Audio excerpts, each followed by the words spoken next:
Friends, welcome to the show. Happy holidays. Boy, do we have a lot to discuss today. Ruuts, my friend, how's your week been? Let me ask you that. I got to go back to work today, and it's really a punch in the gut after the past week I've had, which has been amazing. Not without its challenges, but still a great week nonetheless. Well, I don't have that problem. I only had one day off. Well, I guess I had Thursday off. That was the one day, but my normal Sunday. So outside of Thursday being off, it's felt like the same for me. I guess it wasn't a hard day yesterday. It was pretty easy. This time of year, I'm slowing down anyway for work, so I kind of get into that phase. I get into more free time. But I'm doing awesome, actually. I'm already positive, but I have a lot of amazing things going on in my life, and I can't feel more blessed than I do right now. I agree wholeheartedly. Welcome, friends. Welcome to Virtual Strangers 133. I'm your host, I'm your host, Wes. With me, as always, is my good friend Ruuts. And it's been again a week not without its challenges, but so goes life. You know, on top of some of the more upsetting things that I've had go on this week, I've also been able to find more time than average to game, a lot more, quite honestly. And then I've spent a lot of times gaming with friends. You, Eric, Wolveraza, we all got to play some After the Fall the other day, and we're going to talk about that experience here in a little while. But even outside of that, I've got to stream more than I normally do, which means I get to hang out with my friends in chat. And it's just been a great week overall, and I'm pretty good mood headed back into work tonight. Well, that's always good. You did remind me about the Jank Fest Pavlov nightmare. This happened to you, happened to me. You know, you plan on a stream and then you don't have the figure out it when you're almost ready to go on. You don't have the game on your hard drive, and that's the time Steam decides to download like 2 megabytes a second. It happened to me yesterday, and that wasn't even the most frustrating part, because because actually it was kind of cool. I got into Pop 1. I got to mentor some little girl on Population 1, although she didn't do very well last, which she must have been really young. But it was fun. It reminded me how much fun Population 1 can be with randos. Then I decided to try Pavlov when it was downloaded, and I had nothing but issues. Like I fell through the floor like 3 times, got stuck. I felt like I was using a G2. I literally, every time I pulled the gun up, it was doing this to my face. Like not even really close, just a normal aim. So I don't know what Pavlov's got going on. I don't know why everybody's raving about it. I loved it back in the day. It did look amazing, but I wanted to smash the game. I wanted to smash my controller. I wanted to smash my computer. I immediately stopped. I was so irritated that I almost didn't stream my second stream that I was looking forward to, which I'm glad I did. But that game, it can just show you having some kind of jank in a game that you expect to not have jank. I don't know what's going on with that game, but it's really frustrating.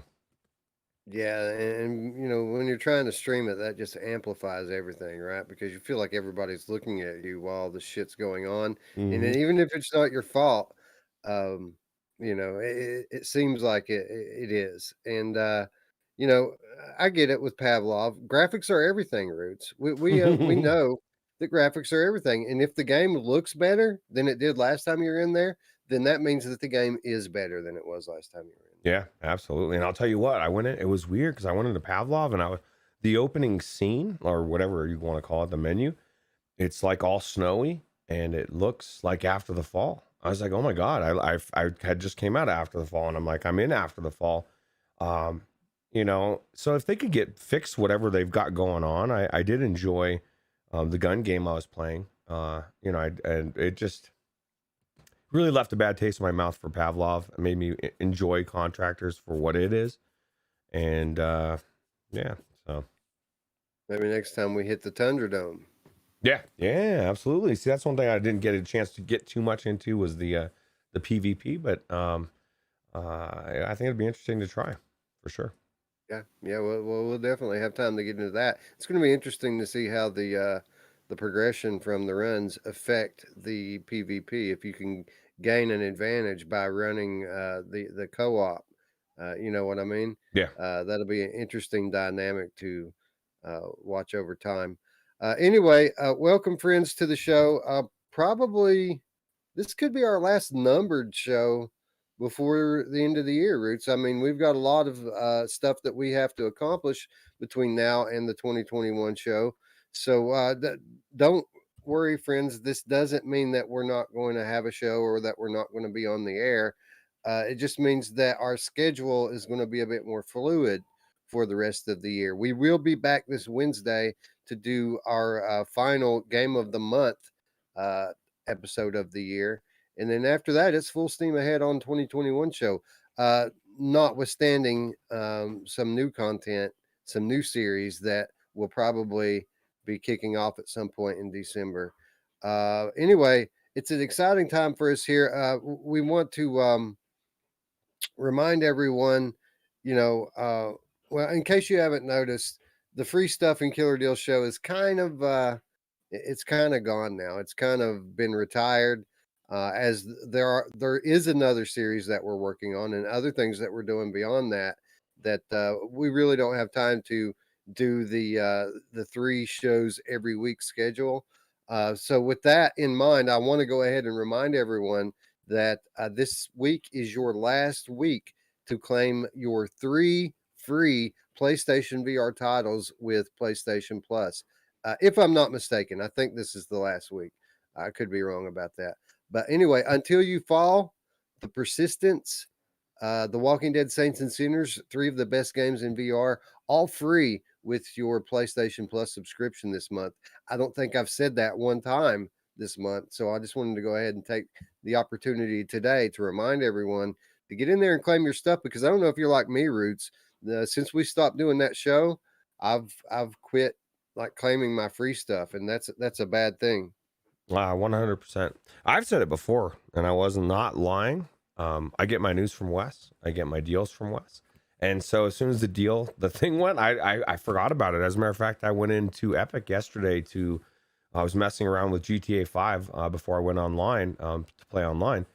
And I realized there was games on there that I didn't have. So I picked up the new ones, and I had the exact same thought that you just said. I said, oh shit, because we're not doing the Killer Deals deal. Like, I used to be religious, because as I was looking up the stuff to pull the scenes, I would see it and I would be like, oh yeah, I better go get my games, right? It would always remind me.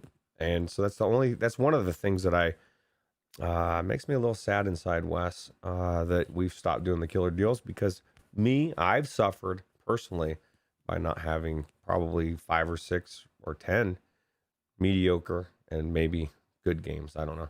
Some of them are really good games. You never know. I'll tell you what, there's a lot of epic games that I have that are amazing.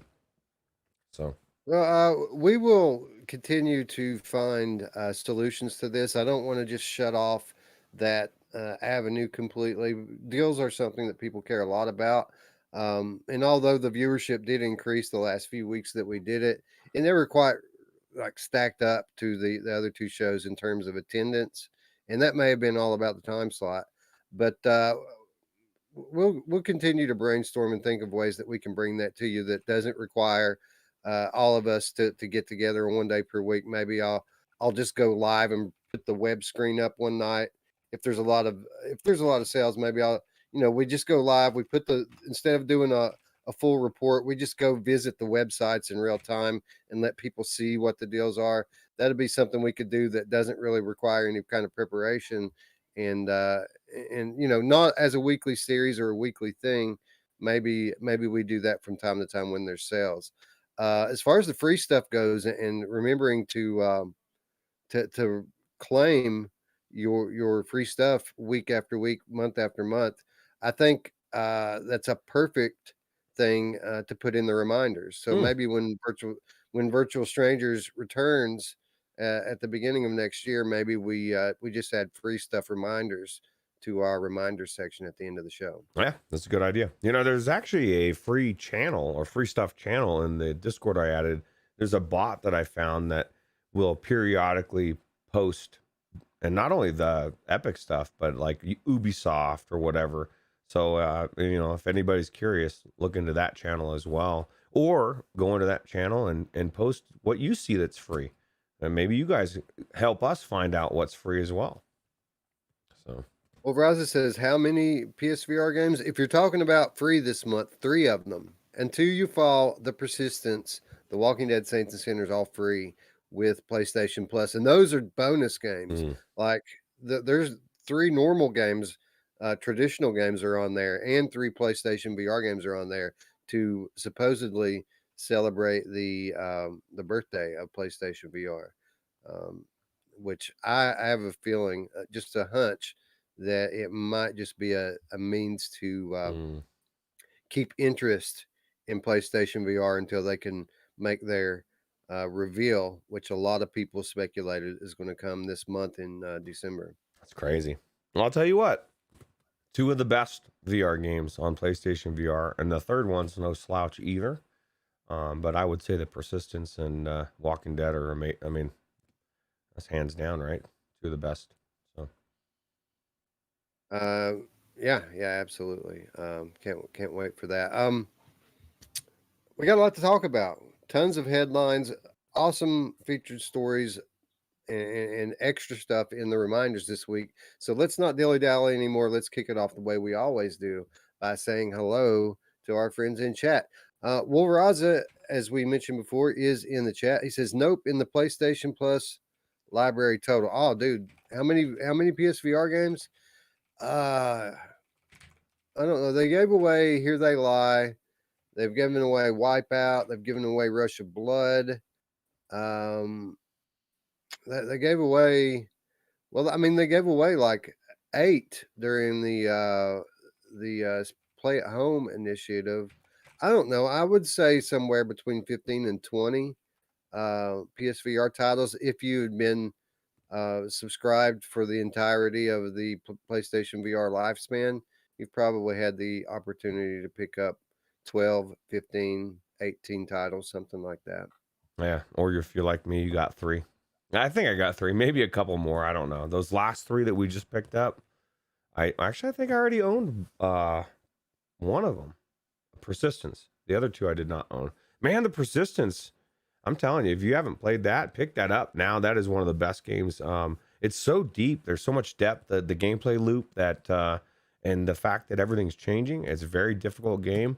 One of the best stealth games that I've played. And there's crafting. I mean, it's got everything. It has everything, and it's so good that they ported it to flat, right? And that usually doesn't happen. The opposite, right? So. Yeah, I'd like to revisit the Persistence now. It's a very difficult, challenging game, but I feel like I've leveled up over the last 6 months as a player. Like, I feel like I'm a better gamer now than I was last time I really got into the Persistence. So I'd like to get back into it and see how I do now. But I wasn't. It wasn't just hyperbole when I said 3 of the best games in VR. These are literally 3 of the best games in VR.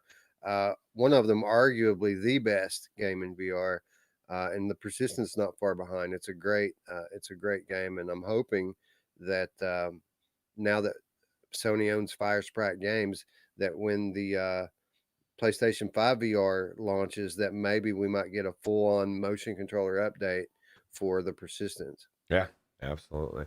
Speaking of, well, I guess this will come up in the after the fall talk, but Mash and I were having some questions about the PlayStation VR version of it, but we'll talk about that when it comes up. Sure. Boy Brown is in the chat. He says, "I'm sure Farpoint as well was in PS Plus." I don't remember Farpoint being in it, but I do remember Firewall.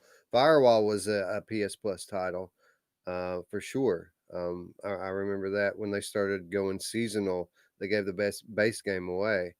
And I mean, that's an amazing title in its own right. Sister is in the chat. What's up, Ashley? As is Berber Cat. Let's see here. Scion is in the chat. Scion says, "I made it to the second map on Into the Radius 2.0. I feel pretty large right now. Came across an enemy I'd never faced before. This is Scion. talking about Into the Radius. He said he came across an enemy that he's never faced before, and a mimic with an automatic rifle, which is just a nightmare. I don't know if you guys caught any of my streams this past week, but those mimics are no joke, bro. I did not catch it, but I need to watch it because I was watching what Scion was saying about it. Said something about how you were like sneaking past them in a way that impressed Scion. And that impressed me because Scion's like Mr. Into the Radius. And if you did anything that impressed him, you must have been kicking ass in that game. But, we said this, he even said this before, and you even acknowledged this.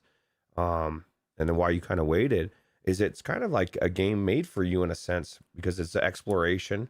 It takes a lot of patience and skill, and there's just a lot to it, right? And I would imagine this game is just unfolding for you. It sounds cool. Yeah, I really enjoyed my last time in it. So there are two streams out there. If you're going to watch one, watch the second one because we're a little further along. The first one mostly is tutorial and entry level stuff. Mm. But what I like about Into the Radius, outside of the exploration, which is awesome, I love that aspect of it. Is it's a stealth game that makes you be stealth. Like there's a real penalty if you don't sneak, and the penalty is you're gonna die. And there was Let's plenty of see. that going on. I died. I died quite a few times, but you can save at any point, which is really the saving grace of it. I don't see how anyone like progresses at all in this game if you don't save often. Yeah, I think that wasn't the case at first, and people really kind of bitched about it until they fixed it because you kind of need it, right?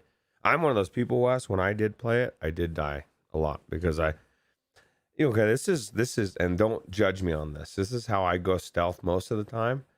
I will look away from the thing like like a kid does with peekaboo, and it's if I look away and I don't look at them, they're not going to see me.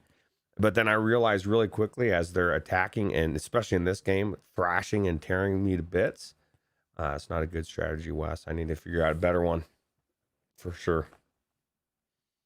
Boy Brown says, I'm sure Farpoint was PS Plus March this year, but I could be wrong. Yeah, it could have been recently. That's a good point. I would have claimed it and not given it a second thought, but you're probably right. It probably was.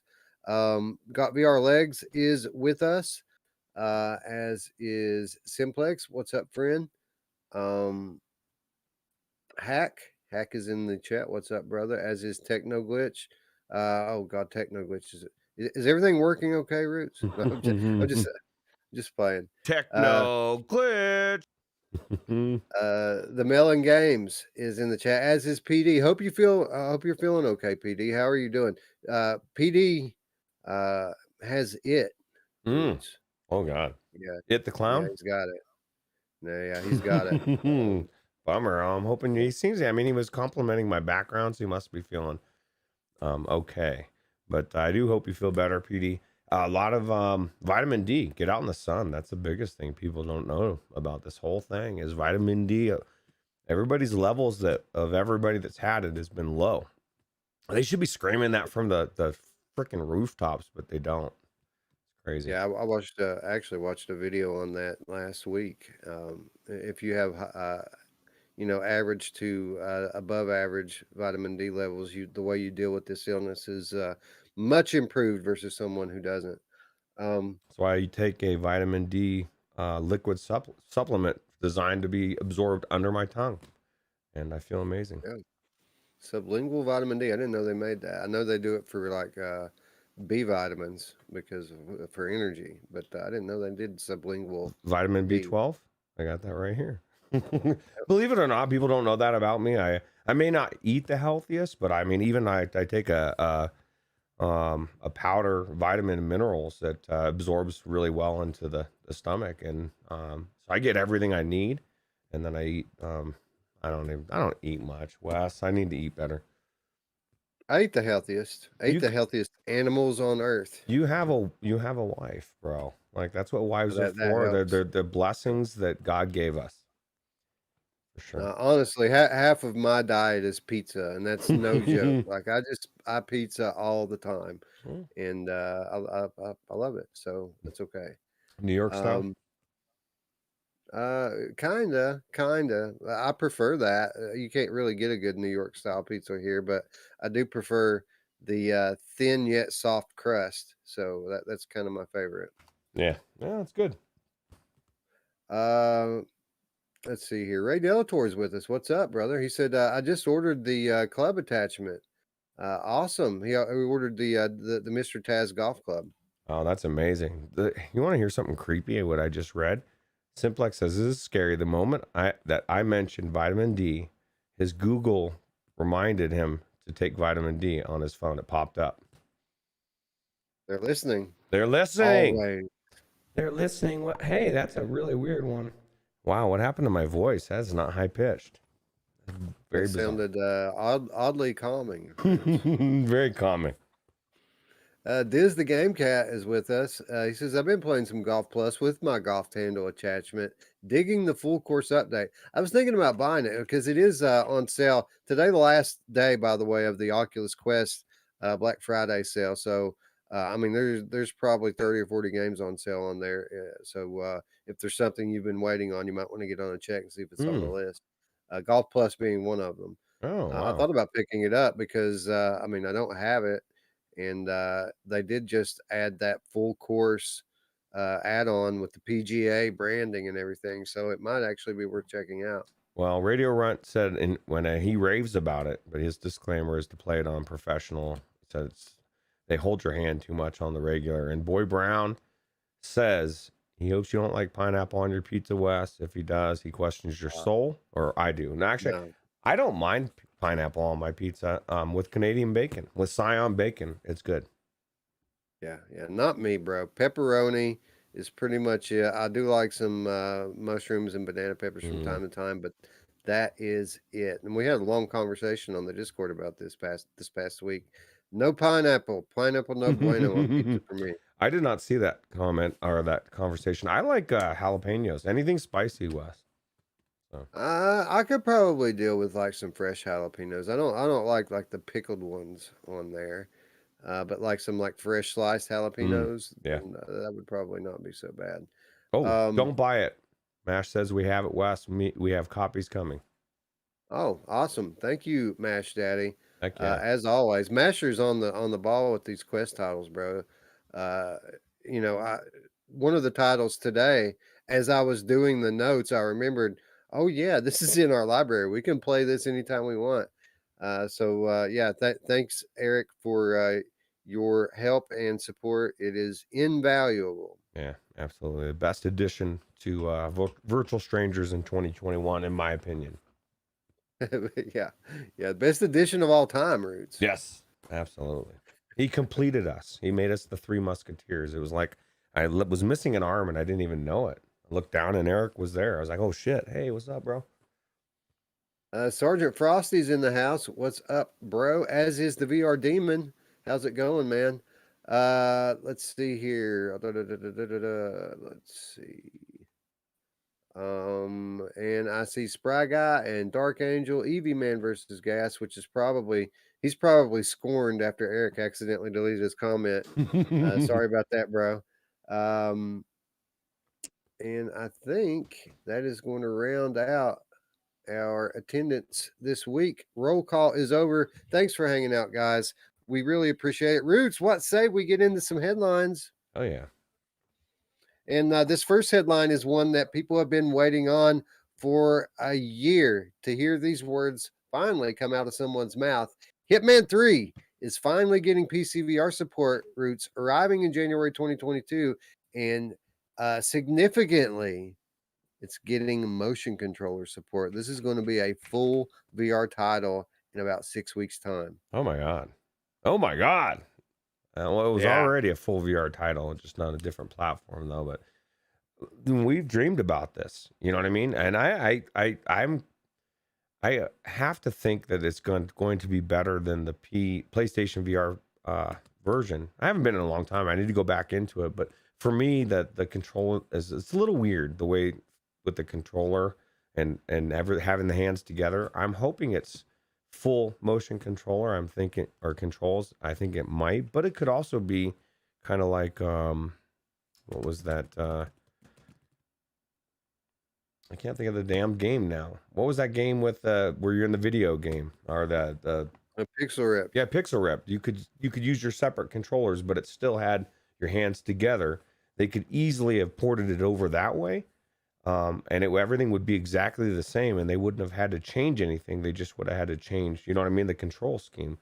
But either way, I'm looking forward to seeing those environments in that PC VR because they already looked amazing in the PlayStation. I can only imagine what they're going to look like being able to super sample, right? Right, right. And that is a distinct possibility that they did keep the game the same and just adapt it for motion controllers. But I doubt it. I doubt it because the Hitman article on Upload VR stressed that this was getting full motion controller Mm. support. Now maybe they're wrong. They have been known to make a mistake from time to time.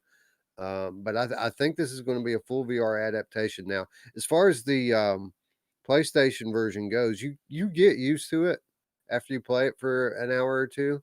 But this is going to make a world of difference with it being able to have your hands.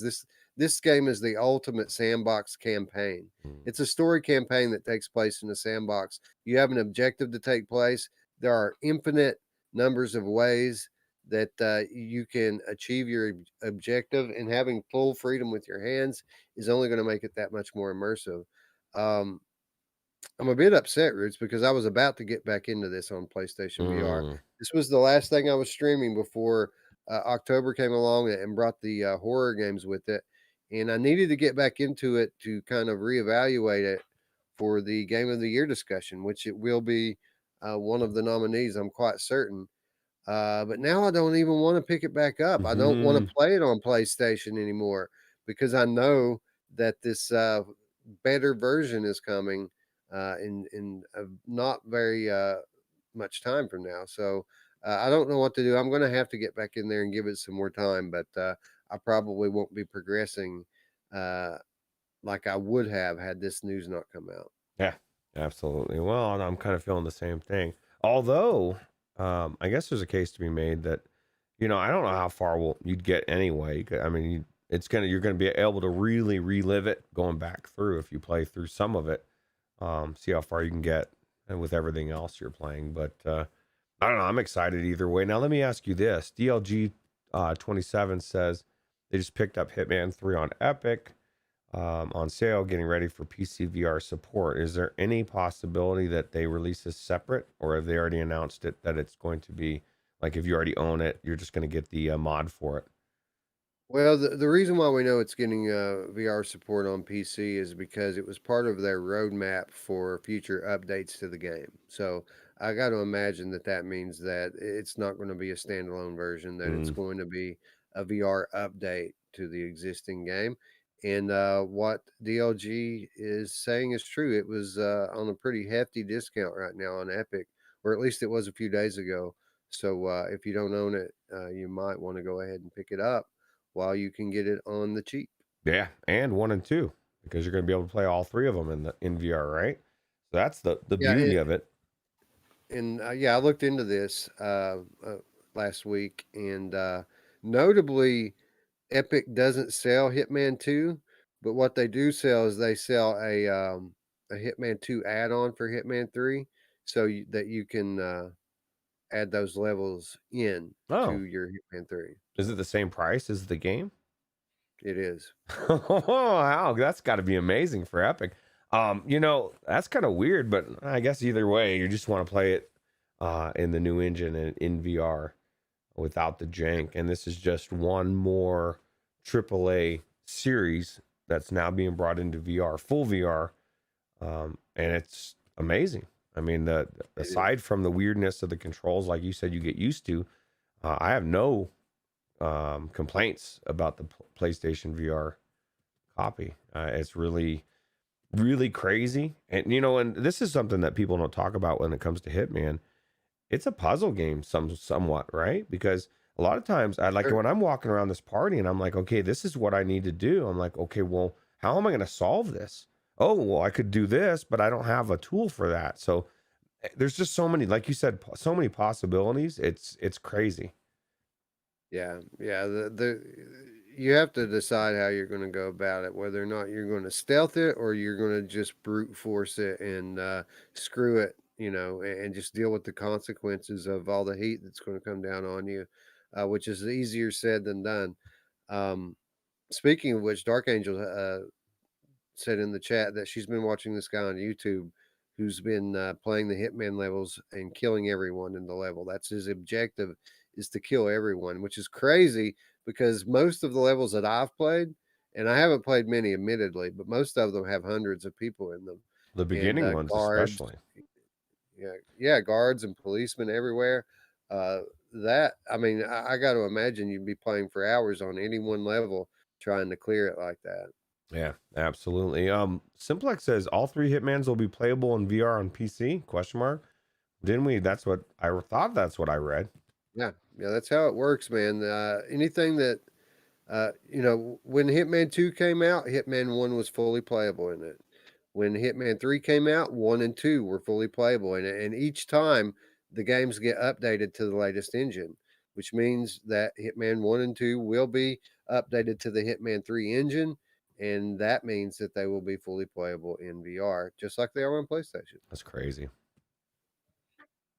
Anyway, yeah, you do have to buy that Hitman 2 add-on for Hitman 3 in on the Epic Store, but if it's any consolation, those of you who have been following the channel probably already have it in have Hitman 1 in your library because they gave that one away a year or two ago. Yeah, absolutely. Simplex says that's so cool. Don't you wish every developer did this with their games to where it comes out with a sequel and you're able to upgrade it in the new engine and make it just a better version? Like it's a no-brainer. It's like I don't know, that's just cool.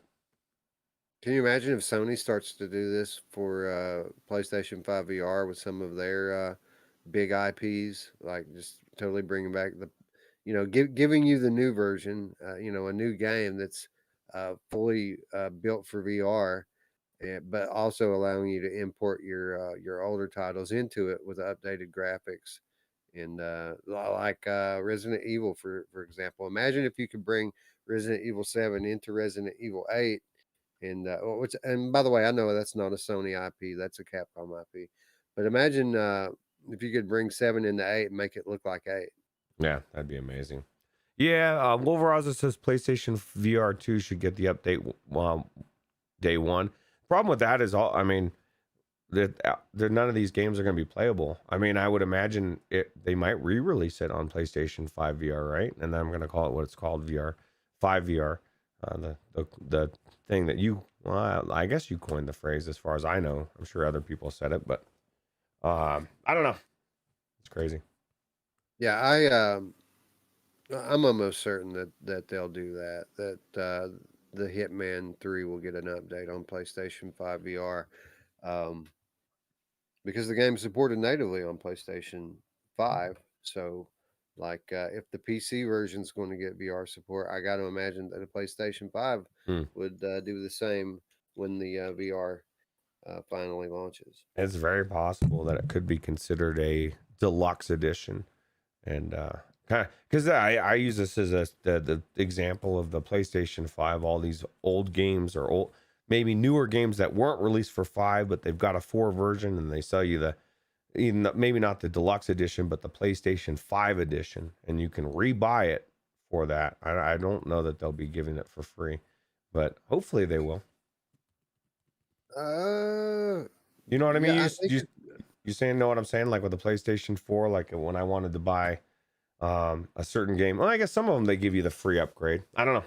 yeah, So, this is one of those. This is one of those that gets the PS5 upgrade. You can download the flat PS5 version on your PlayStation right oh now. God. Well, if it's already free. on the PlayStation 5 version, then it should work with the 5 VR, right? So, yeah. Tam2 joining us in chat says free upgrades are nice, especially when you own the previous gen version, but upgrades do take time and resources. Devs need to get paid too, ultimately. Hello, Tam2. Thank you for joining us. Tam2 is the community manager at Vertigo Games. So congratulations, Tam2, on what seems to be a very successful playtest this past weekend. We're going to we're going to talk a little bit about that after we get through this week's headlines. Yeah. Oh yeah. And I agree 100%. The time is money. And so there's like that balance, right? You can't just give everything away for free. Everybody loves upgrades. So Yeah, of course. Anyway, exciting times for those of you who love Hitman. Again, pick it up while it's on sale on the Epic Game Store. Be sure that you get your Hitman 2 um, add-on so that you can play that, and check your library, because Epic did give Hitman 1 away with I don't know, it was about a year and a half ago. So we're all going to be able to play all of those games in VR in a very short period of time. yeah, absolutely. I think I might even own number 3 as well. So I just got to pick up that number 2. I thought so too, but I installed it to check it this past week. It's just that kind of a shell version that lets you play the older Mm, levels, and it lets you play the like the first mission, I think. okay. Yeah. Anyway, speaking of Epic Games, headline: Epic Games acquires Dance Central rock band studio Harmonix. Roots. I found it interesting that this was the headline on the all the VR news sites. But as far as VR goes, what Harmonix is most known for is Audica. So that's the headline to me, Mm. is now Epic Games owns the studio behind Audica. What did you think about this? That's weird. It is weird because I own Dance Central and I've never played it. As a matter of fact, I think Alex might have played it, and the only person that's ever played it on my thing. And I've played the hell out of Audica. Audica is one of the best rhythm games out there. It's the most unique one of that kind, right? I don't know any other one where you're shooting stuff. And it's the one that makes me feel like I'm conducting music the most.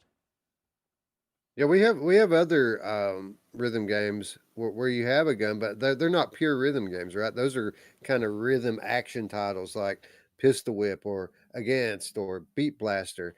But Audica is a bit different because it is a pure rhythm game like a Beat Saber or a Audio Beats or Synth Riders. It's a game where you're standing in one spot, things are flying at you, and you have to shoot them.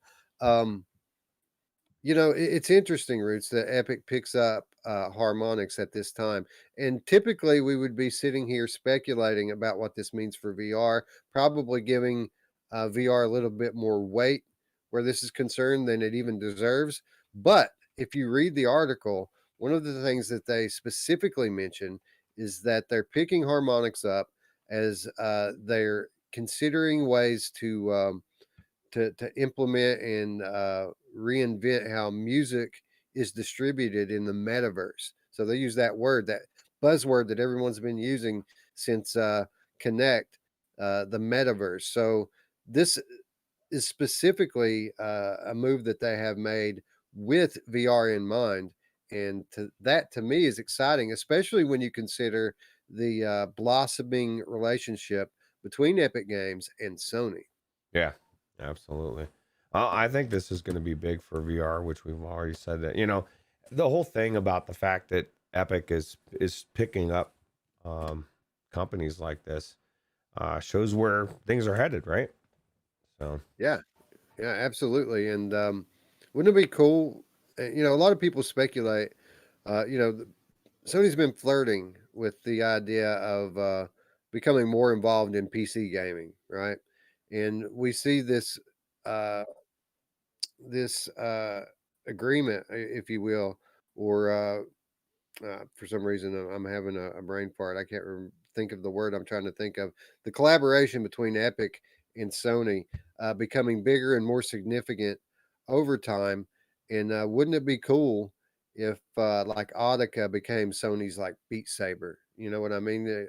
Oculus slash Meta slash Facebook, they have Beat Saber, and that's their Beat Saber. It would be cool if like an Audica sequel became like kind of Sony's version of that and got the same kind of attention and support that Beat Saber has gone. absolutely, I could actually feel proud about saying that one. You know what I mean? People say Beat Saber, and I'm kind of like, I mean, not that I don't like Beat Saber. I'm kind of I'm agnostic. You know what I mean? It's okay. I'm kind of like Gary. I don't. It's not, doesn't blow me away when it comes to all these other games. But I think Audica, if it was pushed the way Beat Saber was, I think it could be uh, phenomenal. I mean, the reason why it's so good, it was, I mean, that company like Simplex says Harmonix isn't known primarily for VR games, right? Well, we know it the most for Guitar Hero, right? So that's, I mean, it's they know what they're doing when it comes to rhythm games, and it shows. So Yeah, yeah, and in my opinion, the only thing Audica really lacks is the soundtrack. And if they could get some big name licensed artists to put some new DLC on there, or even in a sequel, I think that we could see kind of a revival of that title going forward. absolutely, sounds amazing. Yeah, I agree. Headline: Resident Evil 4 is the fastest selling Quest game to date. Roots, these are big words as we've had some very popular and successful titles come out over the last year during the lifespan of the Oculus Quest 2. Um, it just goes to show, man, this is a headset seller, isn't it? Yeah, absolutely. I mean, you could argue that any AAA game is a seller, but this one is like certain ones are. I mean, there's a reason why this one came out one of the first. There's a reason why San Andreas is going to be one of the first. They're picking the. You can Drillo can say what he wants. Drillo. But RE4 is the most. It's gone on every platform. It's the most well known. It's universally loved, right? People loved this game, this version of Resident Evil 4. It's different than most of the rest of Resident Evils. And so it was picked for that reason. Same thing with San Andreas. They're hitting us with all the nostalgia, right? And I really think they're going to they're going to hit each one, each genre, and they're going to get everybody in. Wait until they get the Madden people. Wait until they, you know what I mean? Like, they're going to hit it all. They're going to get everybody in these headsets. I guarantee you. If you're a gamer, or maybe if you're not, and you love hiking, or I don't know, whatever it is, they're gonna hit everything hard AAA wise, and they're gonna pull people in. And this is a perfect example. I mean, it's only been out a couple months, and it's already the fastest selling. Let's wait after a year when it makes the most amount of money, probably the most amount of money sold. Who knows? So Yeah, and people always say, whenever there's some new hardware news that comes out, people always like to say this thing that VR doesn't need new hardware; it needs new software. And I disagree with that to an extent, because if you look at the now mature library of VR, there's something in there for everybody, multiple titles for anyone. I think what people really mean when they say that is that what VR really needs is known IPs, things that people are already interested in to bring new people into VR. And this is just an example of that. I really think, Roots, that the next 1 to 2 years is going to kind of be the golden age for VR gaming, as we have Meta forging all of these new relationships with studios, bringing these known IPs in to the Quest library, and then at the same time, we're going to have the PlayStation 5 VR and Sony bringing all of those uh, more well-known IPs in as well. And what we're going to see, and you can see it in all the headlines and all the money that's being invested in the technology right now. People expect for there to be a surge in the VR user base over the next couple of years, and the more people that come into our ecosystem, that means the more money that comes into our ecosystem, and that in turn is going to bring the games. And really, that's what we've been waiting for since day one, right? Is the all of our favorite franchises to finally make their way over. yeah, yeah. Well, there's a tipping point coming, Wes. Where and we may even be there already, where the same people that were skeptical about getting into VR, the developers, the big companies, corporations, whatever, it's now dawning. They're seeing the ship. It's starting to pull away from the dock, and they're saying, "Oh shit!" They're sprinting towards the dock, and they're gonna start scrambling to, you know what I mean? There's that point where everybody's like, "Oh, we have to be involved," and not only do that, we have to get this out quick. And I think we're gonna start seeing things pick up pace over the next, like you said, couple years, maybe even sooner.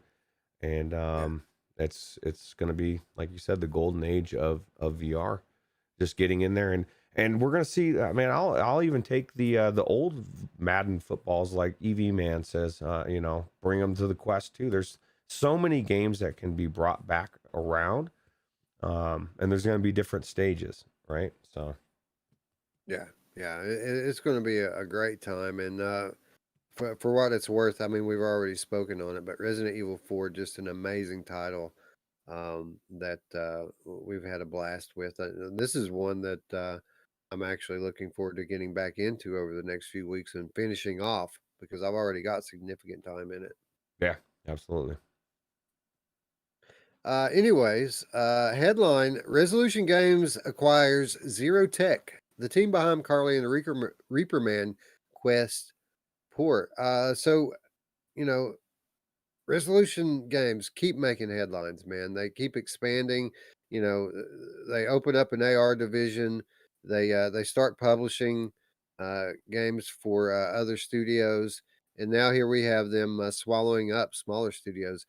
Resolution Games, if I'm not mistaken, um, our friends over there published this Carly and the Reaper Man Quest port, which, for what it's worth, is the best version of the game, as both players are able to play inside VR, which is a big addition to that game, in my opinion.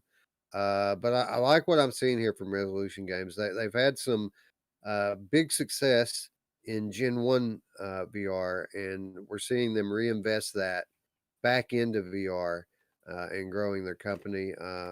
It's an exciting time, and again, I'm happy for our friends over there. They they keep making the right decisions. Yeah, it's good for all of us, right? I'm happy for us. We get to reap the benefits of these amazing games they bring out. And you said it with this Carly and the Reaper Man, and it was one of our biggest gripes about the game was one, you had to play with somebody else that was outside of VR, which isn't always possible. And two, that the opportunity missed for that sense of scale, right? That's one of the best things about being in VR is being that little tiny person and looking up and seeing the big person, or vice versa. Um, it's just cool. I really enjoyed this game, and I the I enjoyed watching my kids play this game. You know what I mean? They're just watching them work together, and it was so cool. Yeah, yeah. This is one of there for a while. This was the go-to for me and my daughter. Every time we got in VR, this is what we were playing. When we didn't finish it, there's a bunch of levels. Like I think there's I don't want to throw a number out there without knowing, but there are dozens of levels to this game, and it doesn't take long for the difficulty to ramp up. So it's an amazing time for you and a friend. They did do a single player mode, but I don't see what the point in it is. That really, this is a game that's meant to be enjoyed with someone. They did a great job on this port, and really, that's all I know about this studio. This Zero Tech is all I know about them is that they did this port, and having experienced it firsthand. I got to say, they did a great job, and it's easy to see why Resolution Games uh, decided to pick them up. Yeah, absolutely. Headline for the record, guys.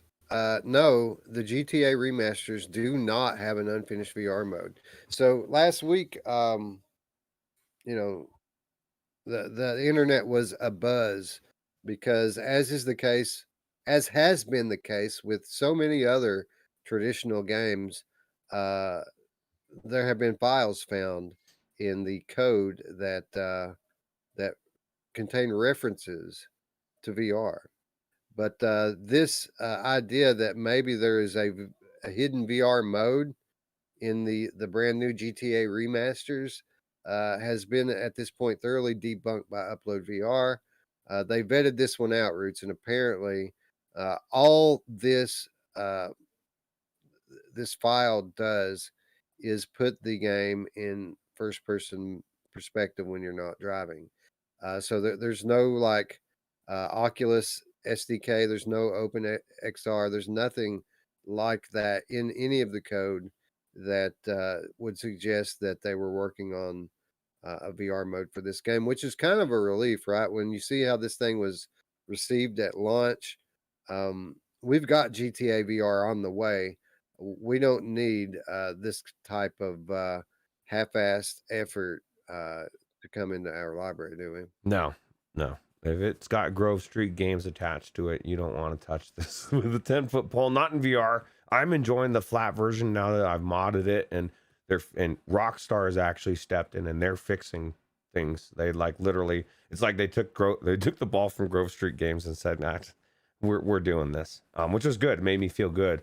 But that was one of the things I was worried about, and that was one of the reasons why people thought I can see why the thought was there with San Andreas being right around the corner. The fact that they just remastered it, everybody. I mean, I even said I can see maybe one created the other, vice versa. They were working on one and they decided let's do this at the same time, but that's clearly not the case because Grove Street Games has nothing to do with the port, thank God. And we know who does. I've played L.A. Noire, the case files, and I've said before my only gripes with it were early VR gripes. They didn't know what the developers of After the Fall know now, that people can handle it with their VR legs, right?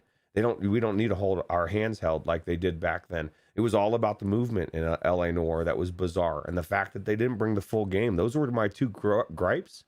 And so I guarantee the San Andreas is going to be night and day difference. I'm excited. I get excited more and more because I've been playing the hell out of GTA, all sorts that are flat. And now I'm going to get to be in VR and I'm going to get to have both of my hands and point my gun at somebody and not shoot them because I want to be nice, Wes.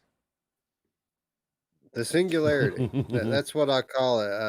If they ever were to come out with a modern Grand Theft Auto game with an online mode that everyone like GTA 5 online, Oh, but in God. VR. That's the singularity. That's going to get everyone to buy a headset, and it'll be the last game that anyone ever buys because people are just going to get completely immersed in this world. It'll be like Westworld Roots, Mm. where people can just go around and do whatever they want. You know, that's why people love GTA, and that's why GTA VR is going to be such a powerful thing. Now, with regards to this specific GTA remasters, what you said is true. They are improving it, and the cool thing about this is even though there isn't a hidden VR mode in there, if this game actually does get improved to the point where somebody would actually want to play it in VR, having this first person mode is actually going to be a big plus for modders like Luke Ross. It'll be that much easier for them to implement VR support in it, force it in there, and as we've seen over the last 6 months to a year, these modders can do some amazing things with some relatively small teams. So if this is something that you actually want, which I can't imagine there are many people out there right now that want to play this in VR because of the state of the launch. But when it does get improved, if this is something that you want to experience, I'm sure that we will have it at some point. Yeah, I guarantee Luke Ross is probably working on it already. You know what I mean? Like just the way he works on it, those 3 games are amazing, and he's got everything laid out in front of him. Like you said, one thing that I was thinking about last night when we were playing GTA 5 online, and I was kind of mentioning it in my stream, is it's kind of, if you think about it, it's a metaverse, and that's why it would be such a crazy thing to get sucked into in VR, because in that world I go in there and I've got my own office building, I've got my cocaine lab, I've got a marijuana grow, I've got all these different, I've got tons of vehicles, I can order in helicopters, tanks. We were running around killing people, griefing them with dude, we pissed off so many people. No matter which server I went, I kept getting people putting bounties on me. And then uh, eh, we had one guy that started hacking. He got so pissed because we killed him like 5 times in a row that he must have ran a hack. And then all of a sudden he like spawned in front of me upside down, and then in his car, and then he got out and blew me away. And then the whole server started blowing up. Every time you spawned, he was real pissed. But that's the beauty of GTA 5 online, is it's so cool, man. And like I said, it's a metaverse where you buy all this stuff, and so it's not a stretch to think that something like that is going to just be amazing in VR. Well, imagine how much more realistic sequels are going to be. Maybe not GTA 6, but imagine like a GTA 7. Mm. By that point, uh, the establishment of the actual metaverse will have been many years underway at that point. And you know, much more of the internet is going to be occupiable by our consciousness through this technology. But imagine after we get to that point where a metaverse, uh, this kind of digital space is more of a tangible thing that people have experience with. Imagine what type of GTA game they're going to be able to make at that point, where they could probably put some actual storefronts in the game, right? So some of these digital storefronts from the metaverse proper, paying probably would probably pay Rockstar to have a storefront in that game that maybe you can rob it or whatever, but not really rob it, but bring people into their kind of place where there are different types of microtransactions, and you can buy different types of digital products. I mean, the possibilities are kind of infinite when it comes to this idea of the metaverse. And I think that's why so many people are excited about it. And, as that becomes more and more a real thing, um, games like Grand Theft Auto are going to seem more and more realistic. Absolutely. And I posted a video in the general section of the Discord recently. I think it was in the general. But it was about the photorealism and video games and stuff, and they were showing some of the what they've done for like Grand Theft Auto to make it look more realistic. And it looked, I mean, you're watching the cars drive around the street and it looks like real streets. So they're not that far off. Like I Yeah, would I've seen this video. yeah, I'm predicting that Google Earth is going to be next level within the next couple of years. You may even be able to see things moving around and like it's just crazy. Yeah, yeah. Technology, we've said it many times that the more it progresses, the faster it progresses, and it's really getting it to be breakneck speed at this point. And Yeah. someone said in the chat a minute ago, by the way, that GTA 6 is going to be too demanding to run in VR, and I think by today's standards that's true, but we can't really project today's technology on tomorrow's game, Mm. right? By the time we actually get a GTA 6, there's no telling how powerful the consoles and computers of that day and age is going to be. So I wouldn't necessarily rule it out. GTA 6 being fully playable in VR. Well, plus they're also, like you said, the technologies, eye tracking and a couple of other things, along with DLSS and other things that they're developing or that are already out there, would make it a significantly different game as well. Well, we've seen what kind of gains that Unreal Engine 5 is Oh going to yeah. make over Unreal Engine 4. I got to imagine that Rockstar's engine or Re-Engine or any of these custom engines that these studios have are going to see similar types of technological advancement. Yeah. Crazy. Anyway, GTA GTA Online is kind of the dream. It makes me want to actually go play that Gang 5 game that's in early access just because that's kind of what it's meant to be. But we will be watching as always and let you know as more advancement and more news comes out on this particular topic. Absolutely. Welcome to Jetpack Stadium.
Play Jetpack Stadium and more when Jetpack Vacation hits your virtual reality headset November 18th.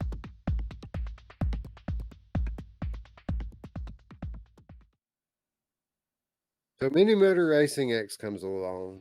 People describe that one mode in it as basically Rocket League in VR. And then there was Half and Half, who had their kind of soccer type game, and people kind of describe that as Rocket League in VR. Our friends at Resolution Games revealed Ultimex last week, and a lot of people describing that as Rocket League in VR. Here we have a headline, Roots. Jetpack Vacation is basically Rocket League in VR. What do you think? Well, the video looked like Rocket League to me in VR, and I don't know, man. Rocket League is really popular. It's still popular. It's one of the coolest games I've ever played. So if they can bring a very good version of it into VR and make it competitive, maybe make it crossplay, I think it could do very well. It looks cool. See, I've never played Rocket League. I know it is popular. I've heard a lot of people talking about it. How accurate does the gameplay loop in that trailer we just watched? How accurately does it line up with the gameplay loop in Rocket League? Well, I mean, obviously you're going to be flying around, so it's going to be a little bit different. Obviously you're in a car, whereas in Rocket League you're zipping around. One of the cool things you can do is you can actually jump and flip and hit the ball and direct it. So people that get really good at it, there's phenomenal tricks and stuff. You can actually go up and fly off the ceiling. I mean, you're constantly jumping, flipping. I mean, that would be an amazing game to have in VR. This is, like I said, Jetpack. I think it very similar, but maybe different in a better way. So we need to have the Sirento developers make Rocket League in VR for us. Yeah. Well, I'll tell you what, there's a reason why, and I say this about all the time about Firewall 0 Hour, Population 1. These are games based. They're on a very, very popular IP that's flat with a twist, right?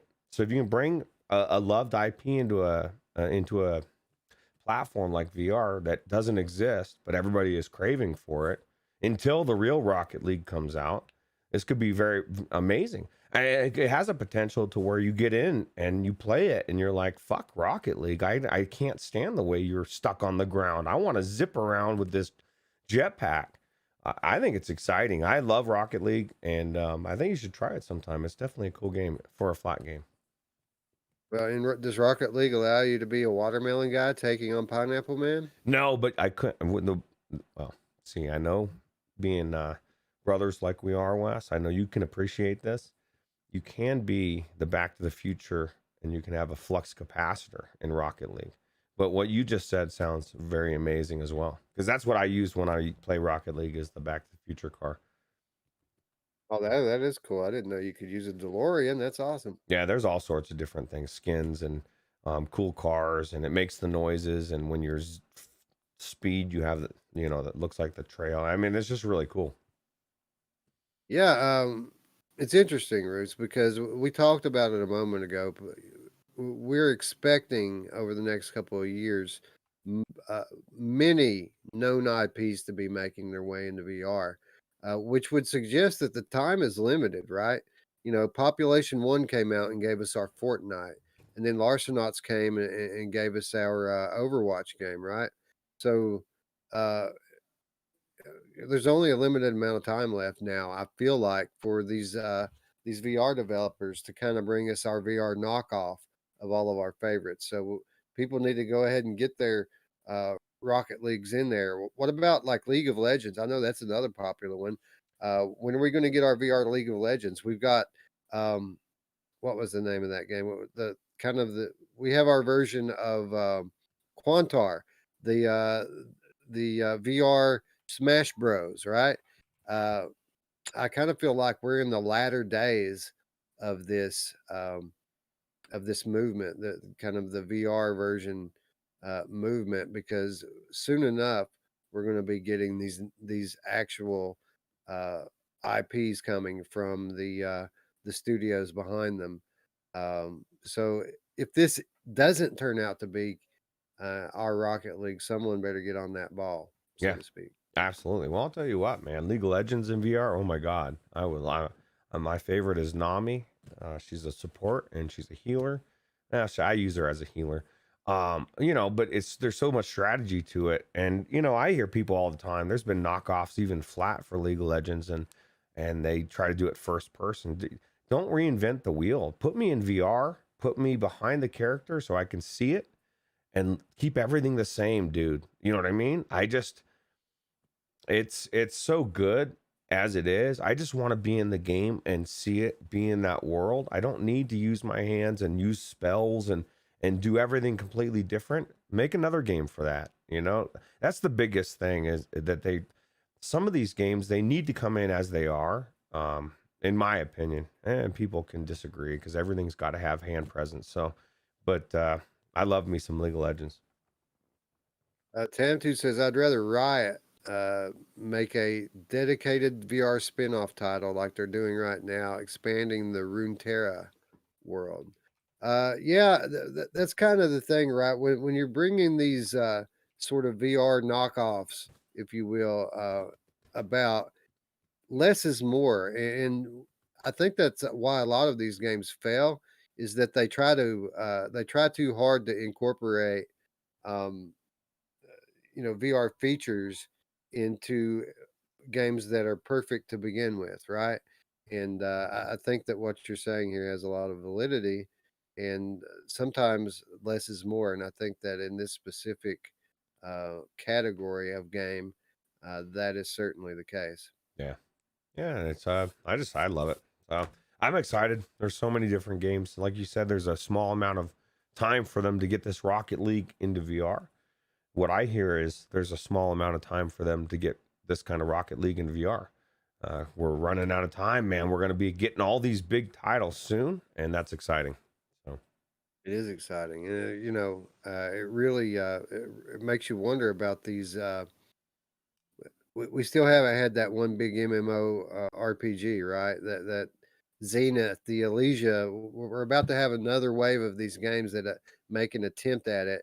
Um, it'll be interesting to see if any of them actually get to catch on before we get one of the big franchises over in on the VR side of things. yeah, absolutely. Well, the thing we have to remember is all the big franchises like World of Warcraft were nothing before they came out, right? So like anything can be a big franchise, even a new IP, like After the Fall or any of the other games out there. But I don't know. Anyway, hopefully, Jetpack Vacation turns out to be that Rocket League. I'm not so sure, but time will tell. It's live now and available to play. Oh wow, I guess we'll find out soon, right? Yep. Headline: Microsoft Flight Simulator finally has VR controller support. Roots, the VR support for this game when it launched, I call it a game. It's not a game. For this title when it launched was spotty at best, but they haven't let the VR support lie. As they've updated this title, excuse me, for the traditional platforms, they always seem to improve the VR version of it as well, maybe even more so than the traditional version. And this just the latest example of that. By all accounts, this thing's becoming pretty amazing to experience in VR. Yeah. So have they fixed it to where it's not as CPU intensive? That's the biggest thing that for me that I'm waiting for. I guess I know they were working on DLSS. So Yeah, I heard that there have been some progression made with regards to performance and optimization. But again, I've never jumped in here. I've kind of been waiting on the right time. I don't want to have a bad experience in this thing. So we've just been kind of letting it mature. But it's been out for a while now, right? It's been out for about a year. Am I right? I think it might have even been longer. I've played it flat mostly, but it definitely, I guess that's all I've played it. But it's amazing. It's an amazing title. Definitely amazing that, especially with that there's some kind of controller that, I was going to say Mr. Tass, it's not his. Something that I talked about last time that Mash talked about on his show where it's a peripheral you attach to your desk and gives you like a flight stick that you can put your controller in and just move it around. And that would be perfect. Yeah. It'd be perfect for this. Yeah, that comes from the makers of the ProTube and MagTube and Hmm. ForceTube. They have a HOTUS called the Protus, and yeah, I got to imagine that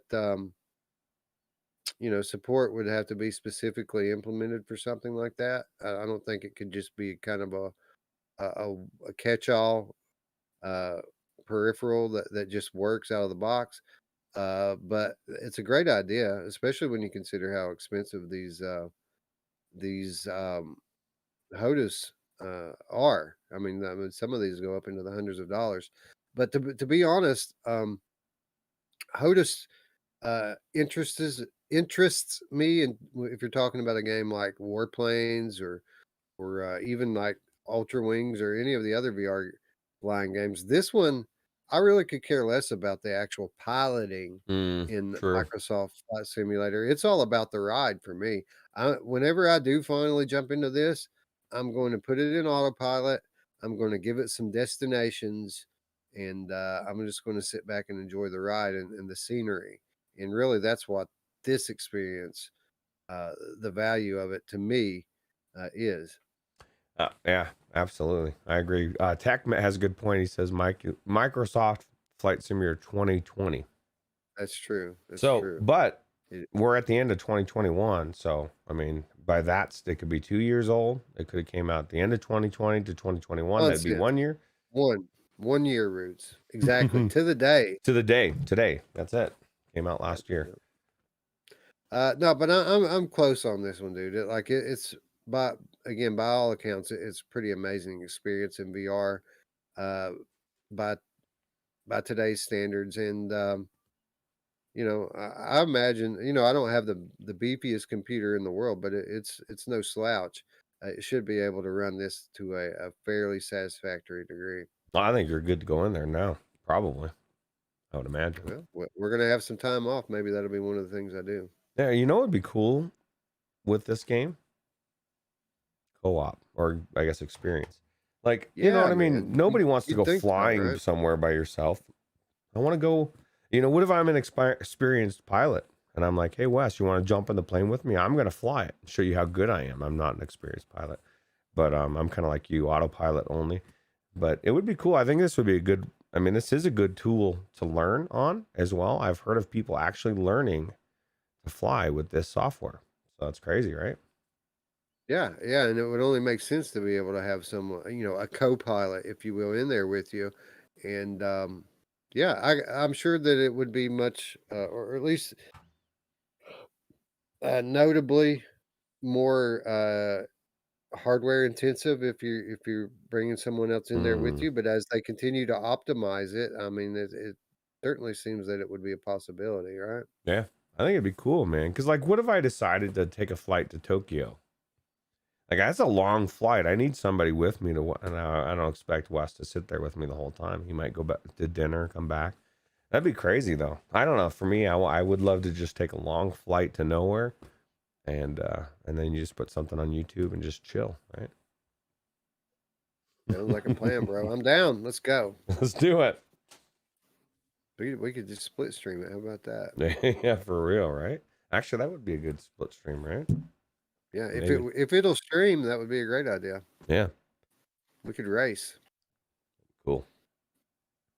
Headline: Deep Rock Galactic VR modders make progress with motion controls. And there was a video to accompany this headline, which demonstrates the motion controller support in Deep Rock Galactic VR mod as it exists today.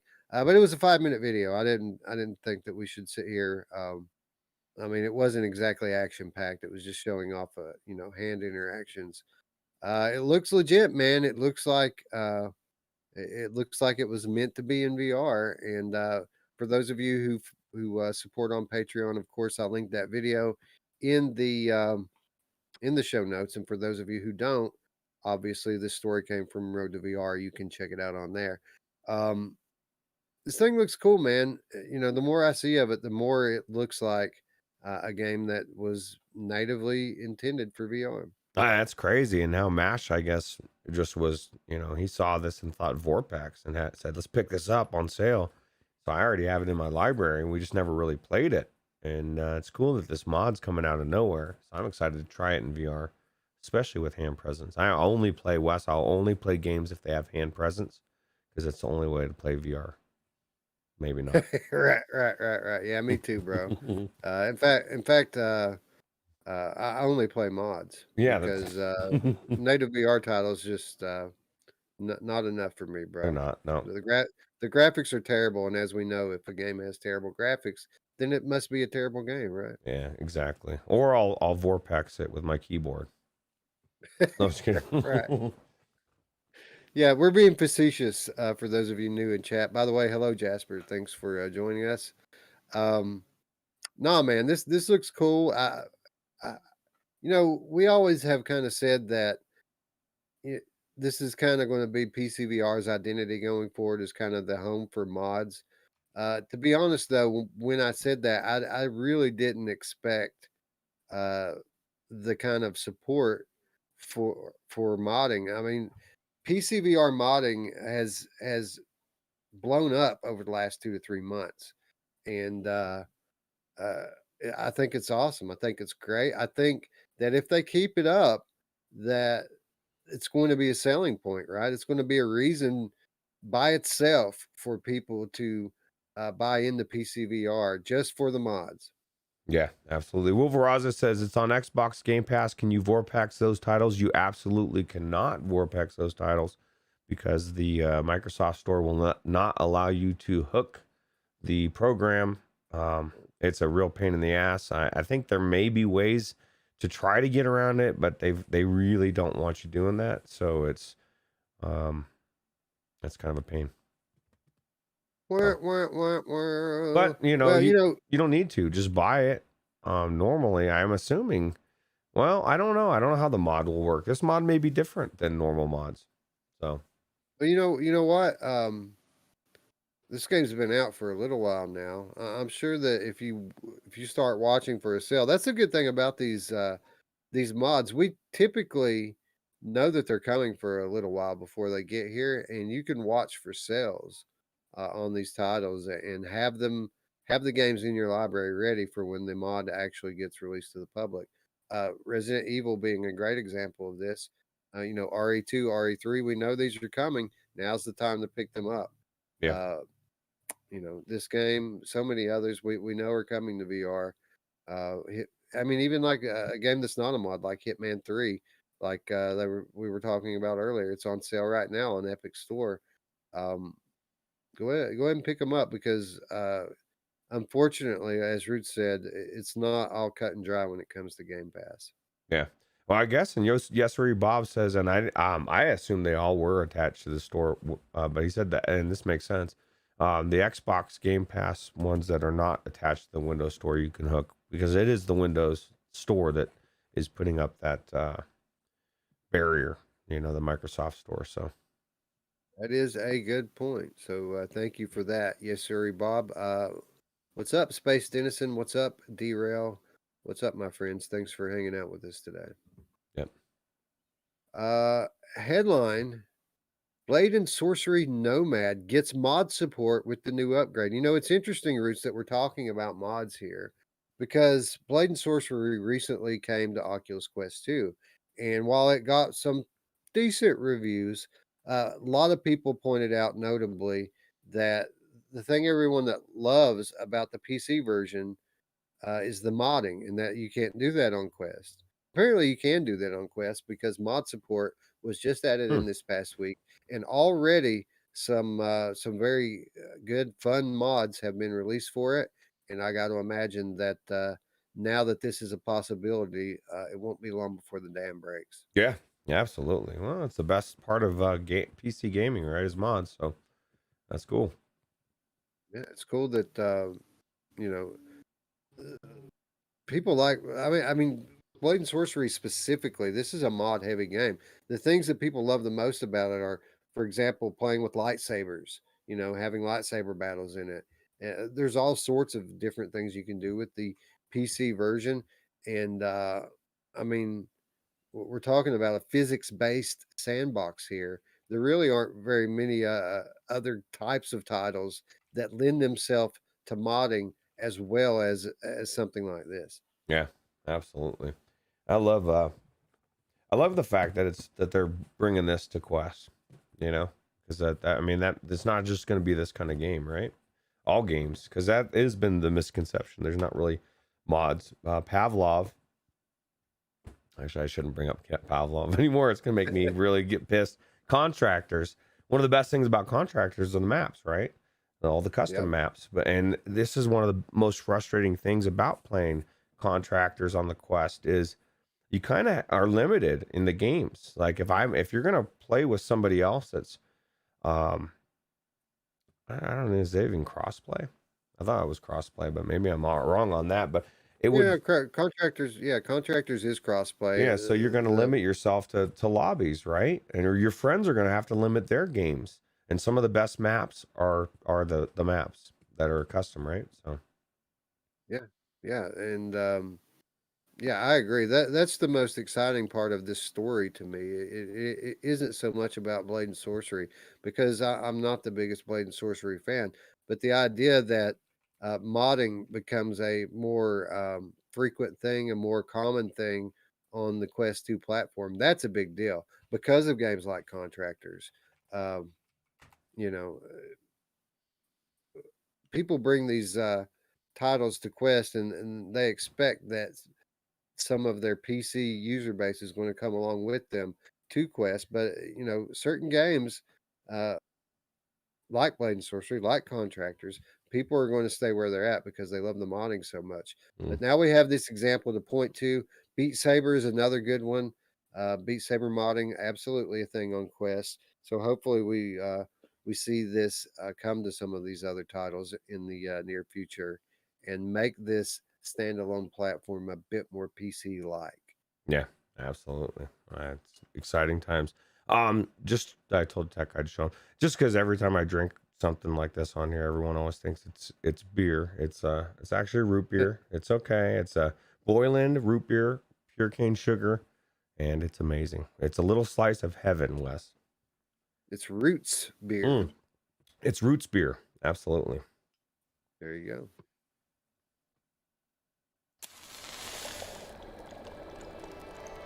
Hey, Scully. Yes.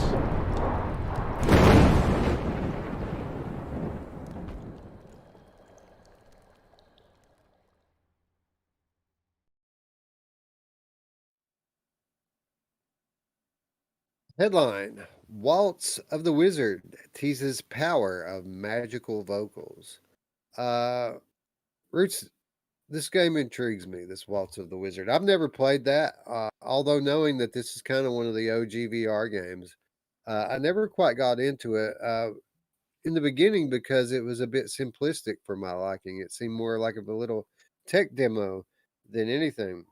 Yeah. But over time, that they add things, right? They add the hand tracking, they add the gesture based spell casting, and now they're adding in vocal commands. I think that Waltz of the Wizard could possibly become kind of that VR wizard simulator that we've always wanted. Yeah. Yeah. It's been around since day one, right? It's one of those ones that you kind of forget because you've at least people like us, because we've seen it day in, day out since the beginning. You kind of forget about it and you just kind of write it off. It's one of those ones that kind of need to be showcased every once in a while because they keep adding to it. And this is a perfect example. And I'm seeing this come along with a lot of games, right? A lot of more vocal things, right? Where you might be able to control with commands. So It really shows you the impact. It's another example of the impact the Oculus Quest 2 has had on the VR marketplace. The fact that these guys can just camp out on this one title for years and years and years and years and keep working on it and keep improving it just shows people must be buying it, right? They have to be making money, or else they wouldn't be able to just work on this one thing. They would have to move on. But I think this is good. I think this is a good model to point to for indie and smaller developers out there to show that you can start small and work your way up, as long as you're making something that is a good quality product, something that is a bit unique and and not overly done in the VR library, that you can just kind of take your one title, your baby, your life's work, if you will, and continue to improve it and make it better and make it into the game that you always envisioned it to be. I think this is good, and kudos to the developers here for doing just that. Yeah, absolutely. And hopefully it pays off. I mean, obviously, like you said, still must be selling, so for sure. Have you played Waltz of the Wizard? I think I might have tried it, but I can't remember, man. It's one of those things, like I said, I know it's around, and I just don't know that I've gone into it, but maybe I need to check it out. I mean, magical vocals. Who doesn't Well, want the power of it? yeah. I mean, if it was just magical vocals, I'd be kind of but they've kind of put together the whole package here. Like the magical vocals is kind of the cherry on top of the sundae. They've continued to make this game more immersive. I mean, imagine this is a full-fledged wizard simulator that you can play without controllers, just using your hands, using your voice. You can conjure VR magic, and if it works as advertised, I could see this absolutely being something that I want to check out in 2021, 2022. That's amazing that I'm even saying that about this game. Yeah, absolutely. I agree. Cy on VR in the chat says, anyone down to play Contractors tonight? Nah, bro. We just do Pavlov now, right, Roots? That's it, man. Pavlov for life, forever. Wolveraza says he likes it. His mom at 81 said, wow, for the first time in VR in Waltz of the Wizard. So that's a testament right there, too. Pretty sure this one's on sale today only. The sale ends today. So if you, like me, are interested in being a wizard, a white wizard in VR, maybe now's the time to jump in. I want to be Dumbledore. I'm really losing hope for my VR Harry Potter. I think it's done. It's not going to be allowed anymore. D-Real says, finally, like real life, I can break out in song and cause magic. Yes, sir. Your singing is absolutely magical. And they should just call Waltz of the Wizard the D-Rail Simulator. That's right. Or the Wes's vocals, his golden voice, right? Always that's why you need to check out Wes's streams. He's always breaking out in song. Who's singing something, right? Yeah. All right. Yeah. So if I do check this one out, I will share with you as we always do. Yep.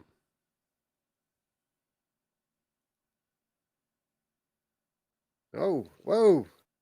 Watch YouTube in VR with friends on Quest with the Couch app. Roots, why hasn't this been done yet? So there's an app out now on Quest. It's called Couch.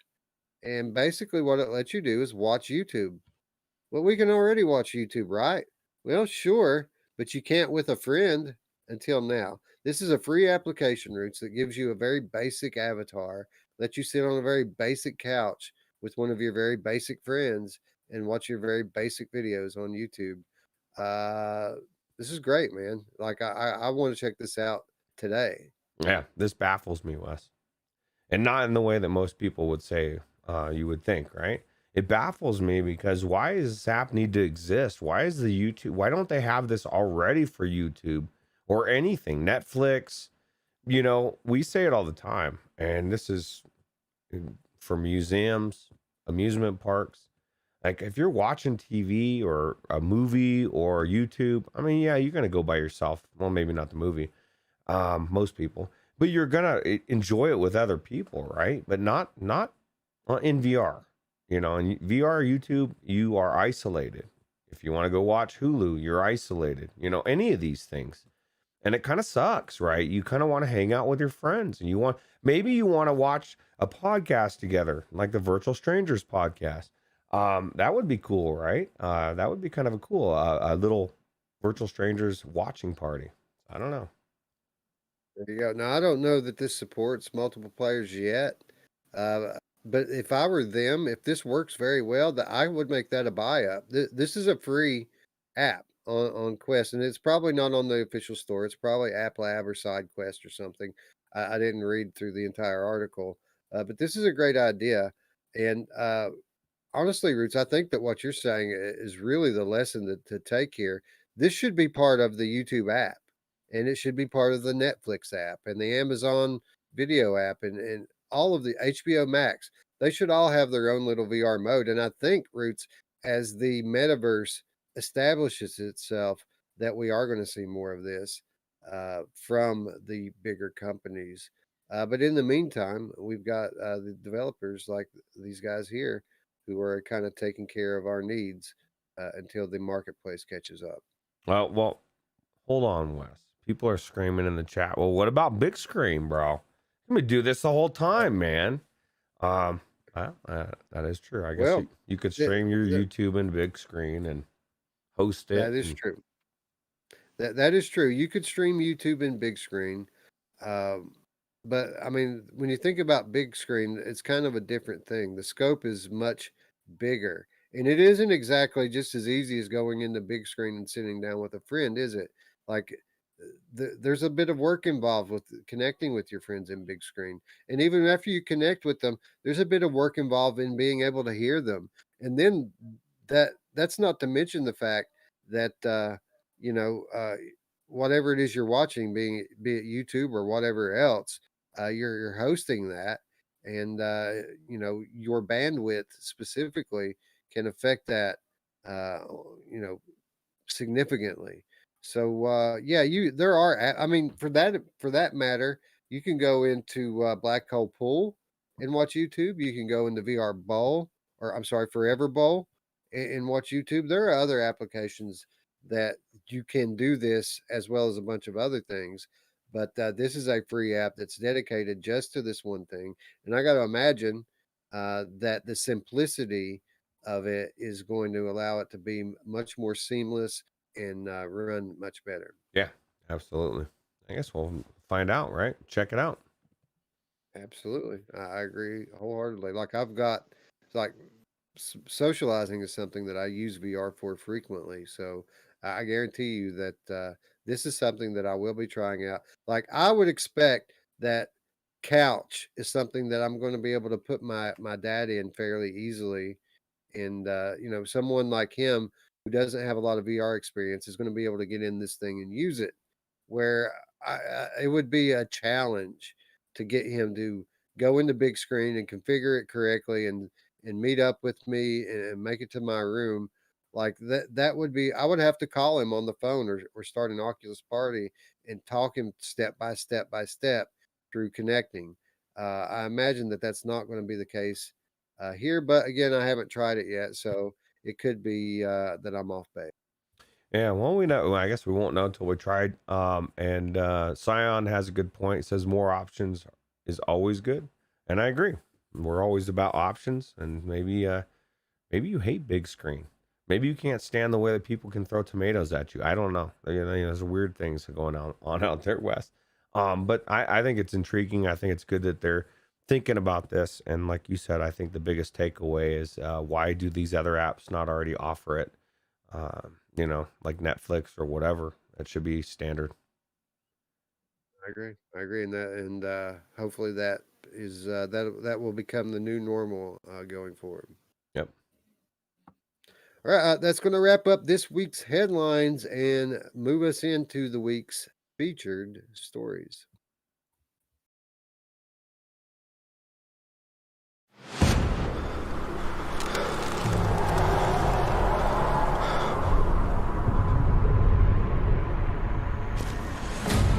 Guys, I think we've got incoming. Be on your guard.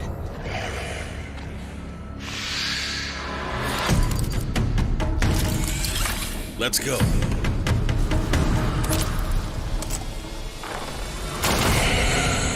Eater, nearby.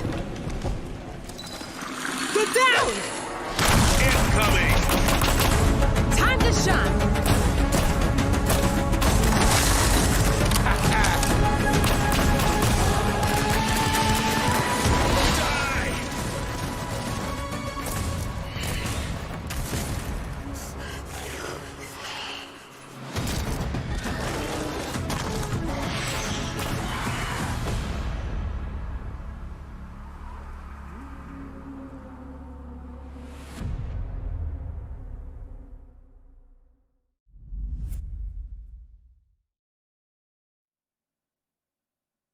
This week's top story, the After the Fall playtest, finally took place starting November 25th at midnight Eastern Time and supposedly ending at 3 a.m. this morning. Roots, I say supposedly Hmm.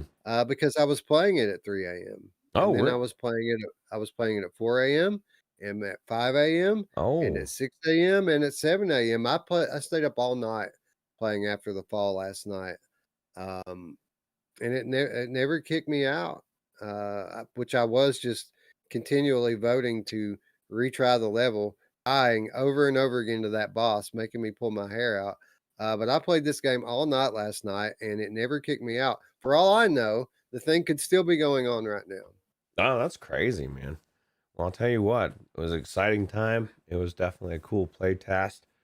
And Tam too was saying in the chat earlier, to not hold back punches, because this is an amazing game. I'll tell you what, the first thing that I have to scream from the top of my lungs that me, Wes and Mash all 100% agreed on. I think you agreed on. No, Mash and I had issues with it, but that we need to figure out a way to remove or move or some that 180 thing that when you push down on the right joystick. I can't tell you how many times I ended up running back into the boss as I'm trying to get away from it because it suddenly flipped. It's too easy to flip 180 degrees, right? And so I usually wouldn't start with something like that. I would go and we talk about all sorts of other things, but it's such a big deal to me. Like I need that thing off of that turn because it just I will almost never turn 180 degrees. I see the reason for it, but the placement of that specific thing fucked me up bad. And but other than that, we'll get into how amazing the game is, because I've been impressed and I'm blown away. Yeah. So, what Roots is saying here is that he would like for there to be an option to disable 180 turning, which is a common thing in a lot of games of this genre. So, I imagine that's probably something that they'll be able to implement fairly easily. But big picture with After the Fall, um, there are a few things like that to criticize, but they're all fairly easily fixed. We would think, and we'll get to that in a moment. But I want to start off with your overall impressions here, Roots, versus your expectations. How did it live up? I mean, we've been waiting on this thing for literally years, and we did have the kind of carpet yanked out from us a little bit 6 weeks or so ago when they revealed that this isn't going to be kind of the story driven campaign that we all had hoped it would be. Um, but I'm glad that they did that because now we can go into it with proper expectations. And I, for one, I really had a blast playing it. Yeah, no, it's no secret that Mash and Tech and I and a bunch of us have been playing through Back for Blood, the newest Left for Dead series, and I love that game. I was blown away, and so I was kind of apprehensive in a sense because I love that game so much that I was afraid I was going to come into this one and be kind of let down, but I wasn't. What it blew me away was how much inspiration they took from it, because obviously Left 4 Dead is such an amazing series of games and IP that I can hands down say this is the Left 4 Dead in VR, right? And I only got to play one level. That was my frustration, and I told Wes this is why I stopped playing, because I want to play more. I want to play the other levels, and this was just a play test. This was to make sure to fix all those bugs that people have ran into, right, and to give us a chance to check it out. So I don't know, man. I'm psyched for next week, and I can't get here soon enough. Yeah, I'm excited as well. Going into the game, we often say that you don't get a second chance to make a first impression. Obviously, it's a very graphically beautiful game. I would put it on par with something like a Half-Life Alyx. It looked like kind of like a cross between Half-Life Alyx and The Walking Dead Saints and Sinners. It's on the Alyx level graphically, but maybe a bit more cartoony than Alyx is. But a beautiful game. But in addition to that, I mean, obviously that makes a great first impression, but I was sincerely impressed when I went into the very first menu of the game when you're setting up calibration, and I hold my hands out and I see my G2 controllers in the game. Hmm. I've played so many VR games. I mean, even games from the biggest studios that I go in and I see the old WMR controllers, and then the controls don't completely work for my G2, so I have to go download a custom binding for it. Um, and I was just impressed that here we are, and this game's not even launched yet, and there's already full G2 support in the game. And I can't thank you enough, Vertigo Games, for giving me a game that actually, I mean, even our favorite games, Roots, like you know, The Walking Dead Saints and Sinners, like that they don't natively support G2. I mean, it worked before the update, and now even since they've updated it, like I can't use my G2 anymore. I have to go into my Quest now to play The Walking Dead Saints and Sinners. So it really meant a lot to me as a G2 owner to have a game that, a big budget, highly polished experience that supports my G2. That really just blew me away. Yeah, absolutely. Space Dennison says no way it's on Alex level. I think graphically, in a lot of ways, if not all of them, it is. Especially one of the things that I noticed, Wes, and I even said to you guys, I was marveling at the way the guns looked. They looked so damn cool, and it really looked like somebody like built this thing together, and it was good. Like if, and each one was different, right? And I just was really impressed. Wood Citizen, he was in there, right? Did he not play it? No, mean, yeah, I believe he was in there. Maybe he just doesn't agree. He doesn't think it's on Half-Life well, Alyx level. Half-Life Alyx is one of the best games of 2020. Not the best, but one of the best. And I take for granted sometimes that that I am running a 3080 and that I'm able to, you know, run my G2 at 100%, resolution. And sometimes I forget that maybe my experience doesn't translate out to everyone else. So maybe it wasn't for you. For me, I felt like, and it was one of the first things, I'm not just saying that now, it's one of the first things I said to Roots and Masher when we got in the game is like, man, this thing is really beautiful and a really good looking immersive world. yeah, absolutely. And I think I was kind of I wish more games or more developers would do this with this playtest thing, or I don't know. Sometimes I feel like they just don't test it at all. We saw a remarkable difference from the first day of the thing to day 2 in just how smooth everything was. And that was just one day. And I guarantee it was from, the first day of playtesting, and you're tweaking things, right? That's kind of what you need to do so that when the game does finally release, you get that first impression that you want everybody to have. Because clearly Technoglitch had issues connecting, which I guess he was typing a big old long thing for TAM 2, but for whatever reason, he at first, no matter what he did, he couldn't. If he was in the game, it was jacked. We were jacked that first day, right? Second day, he was able to somehow host a game, but with 3, just me and Wes. But if he got a 4th person, he couldn't do it. So it's clearly something on his end, but at the same time, he's not the only one that was having that issue. So hopefully, maybe he can whisper to you, or maybe you guys are already aware, so that we can figure out what it is and fix it for those minute amount of people that was happening to. So. Outside of your experience with Technoglitch, did you have any other kind of connectivity issues? Absolutely not, dude. That's the thing, man. And Tech, this is not a knock at you, man. Because you're sitting there in the Discord saying, this is jank and the connections and this. And I understand. If the roles were reversed and it was happening to me, I'm going to say that because I'm going to be upset because it is jank to me. But it's the only time I had any problems was when you were in the group. When you got out of the group, everything was great. Oh, with the exception with Wes. When Wes was trying to host it, because I don't know if it's bandwidth thing, because he doesn't have as good of a bandwidth at this moment. We were having issues. So if that's the case, I don't think it should rely on people's bandwidth to group up, because that's going to cause a lot of issues of people that don't. But other than that, that was the only issue I had.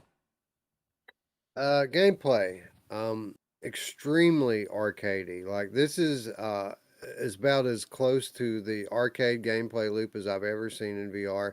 Super fast paced, just blasting. You barely have time to aim.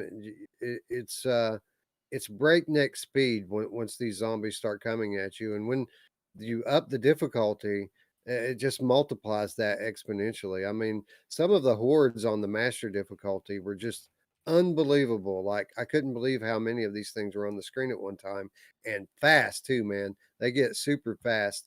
What did you think about the gameplay loop? Was it too arcadey for you, or did you enjoy it the way it is? No, that's the way it's supposed to be. You know, it's exactly what it's supposed to be. Like I said, in this type of a game, survival game, a Left 4 Dead type of game where you're, you know, just trying to get from point A to point B, take down, do the objective, kill the stuff, and move on to the next area. And I think, you know, what this did really well too is it made you work together, especially when we moved up to veteran level. You know, you'd be shooting, you're so focused on killing stuff in front of you, you don't realize you've got like 5 or 6 things hitting you from behind. And you go down real quick. Plus, you got different types of bigger enemies, like that one that explodes on you. So, you know, everybody needs to know, hey, this thing's coming out, and you get away before it explodes, because that thing will kill you quick. Not to mention the fact that everybody's got to use your syringes to keep each other alive or resurrect. Although we did find that AI Jimmy was a really good healer slash resurrector, so it's almost better than a techno glitch in that respect, right, as far as your fourth person. But no, man, I was very impressed with everything. Like I said, I've been playing the shit out of Back 4 Blood, and that would be the best compliment I could give to you, Tam2, and your team. Is it really, for somebody that loves that game? I was a little nervous that I was going to come into this game and it just wasn't going to hold up to it, that it just wasn't going to be what I wanted it to be. And it was exactly what I wanted it to be. And it's really good. And I look forward to playing more levels. And I don't even have to wait that long. Just about 5 days, 4 days, right? Yeah, I got to agree. I really enjoyed the fast-paced gameplay as well. In fact, it gets funner as you go. Like at first, I was kind of concerned, like maybe it was going to wear off more quickly. But like I said, I started playing this the minute the playtest went live, and I played it for hours after it was supposed to end. Like, and it got funner and funner and funner as I went. Now, the gameplay is so fast paced and arcadey that does kind of lead me into my first kind of semi-negative point about the game. Um, it is a VR game, and as such, they want to give players all the options that you typically get in a VR game. But some of the options in this game that really that you would typically use in most VR games don't fit the gameplay style. This is an arcade style game, and if you're trying to do simulation style stuff, it's a bit of a contradiction. For example, if you want to use that pump shotgun, you better not have manual reloading turned on, because they're going to eat your ass alive before you get that thing reloaded. Things like that. Even like the holsters. Like I just ended up switching over to the weapon wheel because it takes too long to draw your gun. And if you're trying to change, like if you really want to change the weapon that's in your hand, it takes too long to find it and be fumbling around trying to grab your gun when you've got hordes of these things literally running at you at breakneck speed. So I felt like the best way to play this game is with automatic reloading, with weapon wheel. And after I just gave into that fact and let that extra 50% harvest go, then all of a sudden it really started to click with me. And honestly, Roots, I didn't tell any kind of difference with regards to the amount of harvest I was getting, because I was killing so many more enemies because I wasn't fumbling around trying to reload my gun, trying to find my shotgun, but instead just playing seamlessly after I got used to the control scheme. Yeah, you know what's funny is okay, and I don't know, and maybe this is our conspiracy theory about the machine gun or the automatic weapon. We couldn't seem to kill the boss whenever we had that in our thing. I did end up getting that. Okay, so that is now squashed. But this is my point. I was so bummed out when I didn't get that machine gun or automatic weapon, right? And the next run we went, this is how cool Mash is. He's like, dude, you didn't get your weapon. Then we'll go ahead and you get the next weapon. So I got the next weapon. It was the shotgun, and I 100%. I will admit, I was like, the shit, dude. Like you know what I mean? It's not a machine gun. I want an automatic weapon. I went into that next round with that with that shotgun and with that the quick reload, and it's not only amazing. I mean, it's fun to do. The pump action, it's made for VR. I can't tell you how much I love that shotgun. Now I'm kicking myself for not wanting it, but it's kind of a good example. And anytime like that, game like this, try everything, because you never know what you're gonna love, right? You try something new and it may become your new favorite. I felt that way in Returnal several times. I'm like, this gun sucks. You told me the gun I told you was the worst gun in the game. You said, no, that's the best one, dude. You can't beat the game without that gun. And I was like, oh shit. So I think just trying different stuff is absolutely the way to go. Yeah. So yesterday when I was playing, not only did I manage to finish the level with the MK47 assault rifle, which is what you're talking about, but I also, on a subsequent playthrough, found an assault carbine rifle. So I have two machine guns now What? in Well, my arsenal. you had. And the reason why I played all night last night, Roots, was I was trying to finish a game with the dual Uzis submachine guns. That was my favorite guns that I used so far, and I didn't get it until late yesterday. And I was not able to finish a round with it, which brings me to my next and probably my biggest complaint is with the bot AI. Your teammate AI, when you play as yourself and you're bringing the bots in with you, um, that needs to improve, because I spent hours last night, Roots, playing my way through the boss level, only to have these guys make stupid decisions and get killed.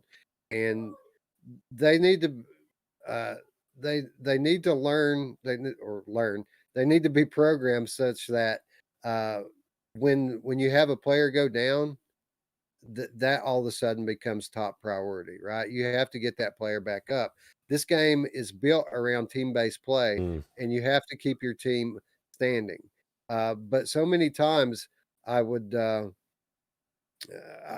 the boss fight, and within 5 minutes, within 2 minutes, they'd all three be dead. Now I'm fighting a horde and the boss by myself, which is an impossible situation if you're not on the easy mode. Um, there was other times where I would make a dumb mistake and I would get killed, and then all three of my teammates were still alive. Now, in that situation, there should be enough space made that one of them is able to get me back up, but they never tried. They just continued to fight the boss and ignored the fact that I was there, and um, eventually we fell. Even Jimmy, like I watched Jimmy fight the boss by himself for probably 3 or 4 minute stretch, holding his own, almost beating the boss. Jimmy did by himself, but he ran right by me a bunch of times with space, and he never tried to pick me back up. And I feel like if I know it's not meant to be played with bots, but if you're going to have that in there, it would be helpful for those of us who like to play by ourselves. If the AI resembled real players a little bit more in that aspect. The thing that really drove me up the wall about these AI is they constantly, from the time you start the game, from the first scene through the end, they are constantly crossing into your firing path, taking your bullets, and then bitching at you about it. Like, hey, watch it. Like, it would be something if it only happened a couple times. Dozens of times, these dudes run in front of me, take my bullet, and then bitch at me about it. And, I get it. It's AI. If they're going to walk in front of you sometimes, but they need to shut the hell up about it, because like after you've died to a boss 5 times because of these dumb assholes, and then they start bitching about you because they walked in front of you, it can be very frustrating. There should be an option to kind of limit what they say if you catch my drift. Yeah, absolutely. Yeah, it definitely should be an option for sure. You know who else likes to play with themselves, Wes? My mom! I She do. does. Everything you said is just it's totally valid, and I think there's a lot of those things you improvement wise that they could work on, and that who knows, I don't know what the algorithm is and or how many times people had gone down already. I'm sure there's got to be a limit to how many times they resurrect. So maybe they had resurrected a couple times and they didn't have any more syringes, although when we played with Jimmy it seemed like he had an unlimited amount. He could just resurrect people left and right. And So let me just say this. I'm sorry to cut you off. Let me just say this. In the situation that we played, the AI worked great. If you have 3 real players and 1 AI, wonderful. Jimmy was awesome by himself. It's just when you have more AI players than you have real players that really these problems start to materialize. yeah, absolutely. And it really should be whatever would happen in a real game if I was playing 4 people, because that's the whole thing is teamwork. And so it doesn't matter. And sometimes maybe 1% of the time it doesn't work out in our favor. But if somebody goes down, I've already got my syringe in my hand and I'm looking where MASH is or whoever. That's the way I play any of these type of games, because you have a limited amount of time. They're usually getting attacked to where they're going to get knocked out of the game completely, or at least in Left 4 Dead type of scenario. And so you're just trying to get them as quickly as possible, get them up back in the game so that they have a chance. So And Tam2 tells me I should just turn all the voices off. Which I get it. I could just turn all the AI voices off.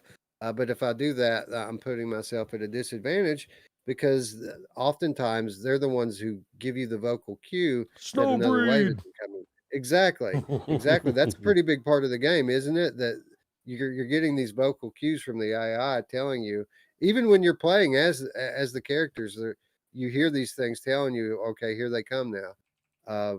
So yeah, I get it. I could turn it all the way off, I suppose.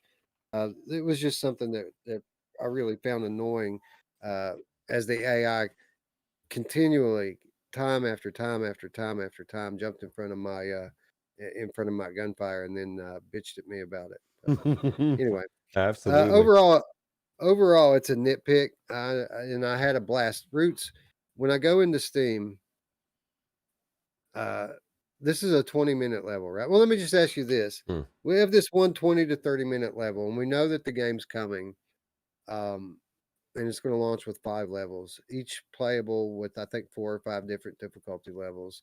And basically, the whole the whole motivation for playing through these levels and going on these runs is to upgrade your arsenal. As far as I can see, that's the only thing that you're doing. So 5 levels, 20 to 30 minutes each level. Do you think that that's going to be enough game to justify the $40 price tag? The price tag, absolutely. We just said that the way this game looks, the production value, everything works so well. It's I mean, and you're gonna have all these cross platforms. It was already I was able to. We had people. We went in that as soon as we hit the lobby, they were trying to invite us. Like, dude, I don't know who you are. Stop bugging me. I do have to acknowledge Stephen Jeffrey, his comment, because I agree and I wonder all the time. Says, why do these guys only have 1.25k subs? These two are amazing. Wow, you're amazing, Steven. We appreciate you. And how can I not pass up a chance to pat myself and Wes on the back, and Masher as well? Let's not forget him. He is a big part of the team as well. Yeah. I agree, Roots. And thank you, Stephen, for the compliment. I really appreciate it. I agree. I was concerned initially that it might not be enough. And I mean, honestly, it still lingers a little bit because, you know, having fun in the game for 3 days doesn't equal having fun in the game for 3 months. So maybe it wears off over time. But I'm much less concerned now about the amount of content in the game and the level of replayability. Having played this one level over the last couple of days, Roots, I'm at 19 and a half hours in Steam right now in this playtest. 19 and a half hours in this, and I did not go to the Tundra Dome one time. All I did was run the levels. Now, granted, you could scratch off about 3 hours of that. An hour and a half of that was trying to party up with Techno Glitch. Techno And- glitch. and there was another hour to an hour and a half of idle time where I had my headset off and I sat it down because I didn't want to turn it off after 3 a.m. this morning. Like I didn't want to like kill the game and try to come back into it, but I needed a break at some point. So I would take my headset off and set it down. But I could say legitimately that I played this one level for 15 hours That's crazy. over the last few days. And most of my VR library, I haven't played that much. So those of you who out there who are concerned about the amount of content that this game is going to launch with, don't be, because it gets better as you go. It's highly addictive, and there's a level of polish and quality here that really there's only you can count on your hands the number of games in all of VR that are this polished and this good looking.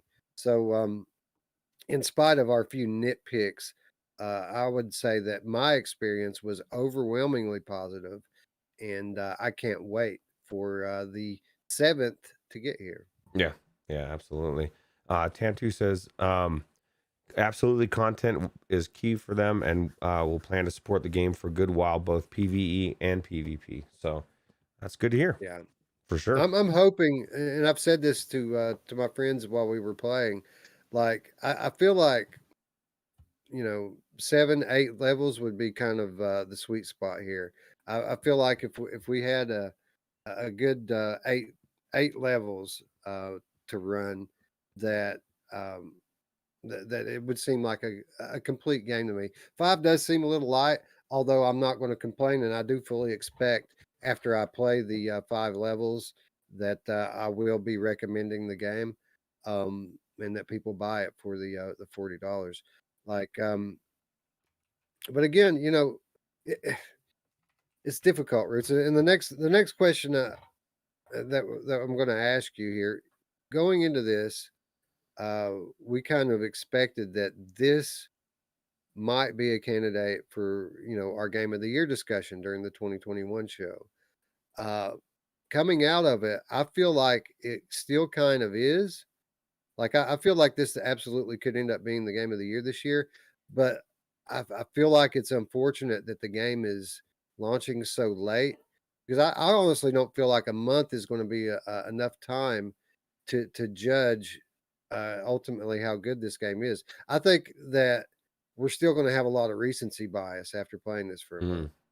Yeah, well, as much as you've already played it, that tells me a lot. I mean, that, you know what I mean? A good portion of it is like, okay, I've got this for a short amount of time. I want to, enjoy it. A good portion of it is you are a avid Arizona Sunshine lover, and so you've been deprived of that for so long, waiting for this. It's like all of a sudden you've got this buffet of your favorite food, right? And you're just digging in. But I think maybe a month will be enough. I don't know. The thing is, there's so many good games, and what else is left to come out, right? But I don't know, man. It was a great year for VR. It was a great year for VR in general, and there's so many great games came out in 2022. Remember at the beginning of the year we had that guy who said that that there wouldn't be anything come out this year, that it was just like that 2020 year was VR's peak, and that the joyride was over. We've heard that for years, man. And all I have to say is, they obviously don't know how long they've been like planning this whole VR rollout. It's definitely not going anywhere, and it's only picking up pace. Absolutely. But anyway, overall, I really enjoyed it. I mean, it was beautiful. It was a sight to behold from a production standpoint. It was fast-paced arcade gameplay. Have we really had anything else kind of at this pace? It reminded me of just the pacing of it, of that rail shooter in Dreams, Whiplash, the one where the cactus guys come at you and they just pile up dead bodies everywhere. It kind of reminded me of that. But as far as like proper VR games go, I don't know if we have another one that's quite on this level in terms of this fast paced, breakneck style of gameplay. Yeah, absolutely. And one of the things I almost forgot to mention, I didn't play Master, you did, but there's another level past Master, and I know just the level from the normal to veteran, it significantly got harder. We instantly started going down and dying, right? And so that's something to keep in mind as well. I don't think Master, and you have a better idea of it, is going to be any joke. And I think the level after that is going to be ridiculous. And so think about the amount of levels that you're going to have to upgrade. Everything's going to have to be upgraded. You're going to need all the bells and whistles. Your team is going to need to really work together. I think you're going to probably be walking out of here. If you want to go into that final level and complete the full game with your team, you're probably talking 100 hours of gameplay to get to that point. Maybe that's speculation, but that's why I say 40 hours or $40 is such a fair price, because you're also getting the PvP on top of it. You know what I mean? For those people that love PvP, it's another game on top, and you have all of these platforms available. It's the biggest pool, as far as I know, of players for PvP, right? In VR. Yeah, and it's really interesting that you bring this up, Roots, because I was kind of impressed when I went into the Master difficulty, because there are so many snowbreed that come into the picture in the game. I mean, sure, it stutters here and there, but for the most part, it stays pretty fluid with all of this going on. It makes me wonder, because we know that, while there may be graphical differences, that the game is supposed to translate 1-to-1 to PlayStation. It's supposed to translate 1-to-1 to Quest. And when I think about going up even another level past Master, how many snowbreed must be on the screen at one time? I mean, if they're able to actually pull off what they're claiming that they're going to be able to do, I mean, a technical achievement, like for real. But yeah, Master is no joke. What you said is true. I never, in my 15 to 20 hours that I played this thing, I never completed a run on Master. And I think that we approached it wrong. I think that we're supposed to run the earlier levels more than we did. Like I don't think you're supposed to up your difficulty so quickly. I think the gameplay loop demands that you repeat the levels over and over again to build your arsenal so that you're ready to go to that next level. And I think that's kind of the reason why we didn't make it. That, and I was trying to tackle it mostly with AI. And again, if more than half of your team's AI, then you're in trouble with those higher difficulty levels. Right. Couple of questions. Wolveraza says, and let me lost it here. He says, to play this with my kids is worth throwing down for a few extra copies, in my opinion. And that while we have Tam2 here in the chat, I do have a couple of questions with regards to that. First of all, I'd like to commend Vertigo and commend you for supporting cross-buy with this title. This is something that you did not do with Arizona Sunshine, and I've been publicly critical about that. I was pleasantly surprised when it was announced that this game is going to support cross-buy. But the question I have, well, there's two. There's two questions. One, will this, like Arizona Sunshine, support app sharing? So if I have it in my library, will my children be able to take my same quest, the same device, and have their own profile, their own campaign? Will they be able to play this game with my headset, but on their own profile? That's a pretty important thing, I feel like, especially for a game like this that is so heavily dependent upon building your profile, building your character and your arsenal. The other big question that I have, Viveport. We've heard a lot of things about this coming to Viveport. I'm wondering, will this come to the Viveport store on day one? Will it come to Viveport Infinity on day one? These are all big questions that our community has, and they may have already asked them while we're sitting here talking about it. but I'm very, very curious to know whether or not this is going to be available on Viveport on launch day, even on the store, if not Infinity. I got an answer to that question for you because I was watching the chat when somebody asked him that, and he said that he didn't have that information. He doesn't know if it's going to be a Viveport Infinity day one or not. He did say he can confirm that the amount of enemies, etc., is the same across platforms. Internal crossplay testing went smoothly.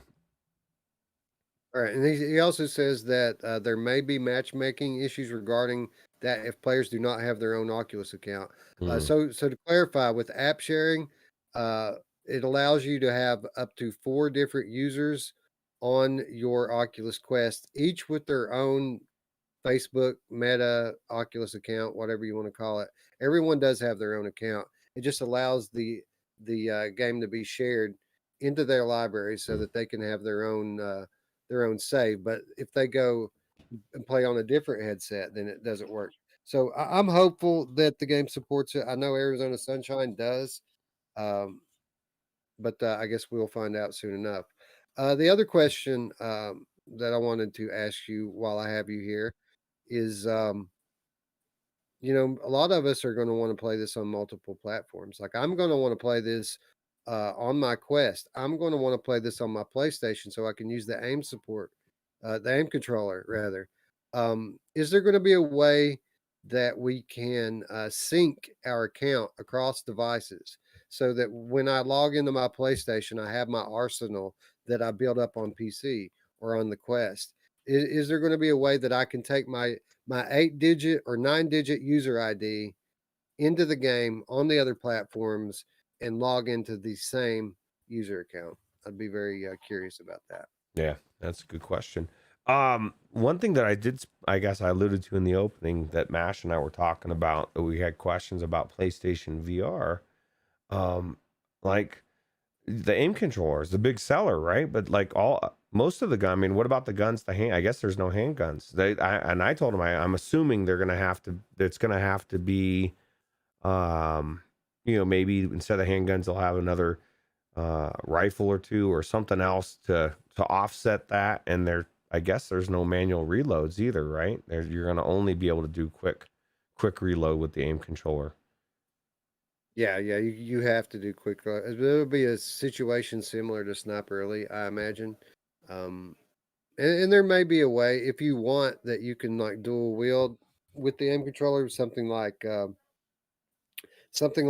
Doom VFR does, for example, because there is, there are 2 grips and 2 triggers, right? So you basically what you'll have to deal with if you want to dual wield handguns in the game, if they implement it, it'll probably be something where there's a bit of a disconnect between where your hands are in the game and where your hands are in real life.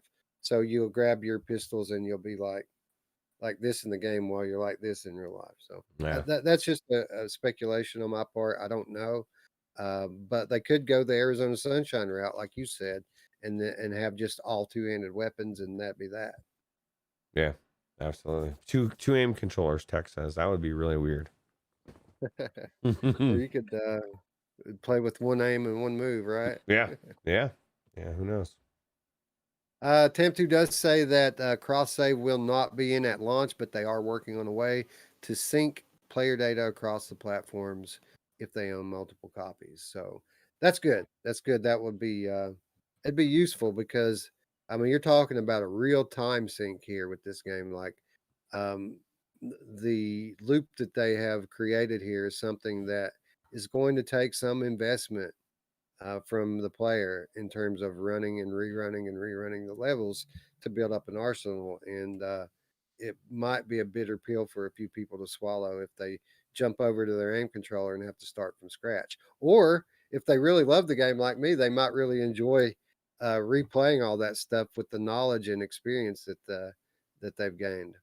Yeah, absolutely. Dark Angel says reloading. Reloading. Yeah. Tam2 says dual aim controllers is not allowed by Sony, actually. So which Wolveraza says that means that they actually thought about it. Yeah, I mean it's definitely would make sense that there's no not no two aim controllers. That is kind of crazy, though, isn't it? That Sony doesn't allow that. Yeah, I have two. I Yeah. have two aim controllers. super nitpicky. Tam2 says. I agree. Anyway, I'm trying to think if there's anything we missed here. I guess there is a bit of criticism, a very small thing I learned how to mitigate. I did have issues, and first of all, my I'd like to commend you for having a seated mode in at launch. Mm. That's awesome. I'm someone who plays typically almost always seated. Uh, for reasons I've talked about before, I don't stand up while I play VR a lot. So I was happy to see that there's a seated mode. But I did encounter issues picking things up off the ground while I was seated and using holsters. Mm. Now, the way to mitigate that is using the weapon wheel. It's one of the reasons why I switched to the weapon wheel and stayed with it. It quite literally is a Half-Life Alyx style weapon wheel that you press a button and it pops up. You stick your hand on the weapon that you want and you have it. But when you have holsters enabled, I found it pretty impossible. And Roots can, testify to this. When I was playing with them, like they had to pick stuff up off the ground for me because I couldn't pick anything up. I would spend minutes just standing over one trying to find that perfect spot so that it finally would glow green. And then when it finally would glow green, I'd hit the grip button and just draw my gun out of my holster. So there's certainly some room for improvement with regards to that specific scenario. But again, it's all you're able to mitigate all of that through using the options in the settings. You just blew me away, Wes. Because I feel like a sucker now. I could have been using the Alyx wheel this whole time. I saw it was an option, but I defaulted to holster. And I did actually kind of have some trouble sometimes picking stuff up. And even if that's not the case, why would I love the way that Half-Life Alyx does their wheel, right? You can't drop the stuff. It's just I think it's the design of the future. So I think I'm going to be switching to that. That sounds cool. And Tam2, for the record, I did play with recalibrating the holster. It really didn't help. But again, I think the weapon wheel is kind of the way to go here. Anyway, this manual reloading, this holster system, it's kind of a contradiction to this style of game. This is not a simulation by any stretch of the imagination. In fact, this is one of the most arcadish games I've ever played in VR, and that's why we love it. So I think we should all just kind of embrace that side of it. Use the weapon wheel, use the fast reloading, and I'm sure that not doing so, especially in the upper difficulties, you're going to be putting yourself at a significant disadvantage. Yeah, absolutely. He did say that they are working on fixing the grab priority to the floor first over the guns, which should be great. Yeah, absolutely. Because I mean, really, if it's green, like if I've moved to the point where something's green on the ground, that probably means that I've pinpointed it to pick it up. So it should 100% grab it over the guns always. Space Innocent says I felt like the holster calibration was quite cool. It was. It was. And for those of you who didn't get a chance to try it, if you played Aspire 1, it was very similar to the Aspire 1 holster calibration, where you can kind of just grab it, put it where you want it. You can lift your belt up and down and put it where you want it, and then you can stretch it in and out and make it as wide or as skinny as you want it as well.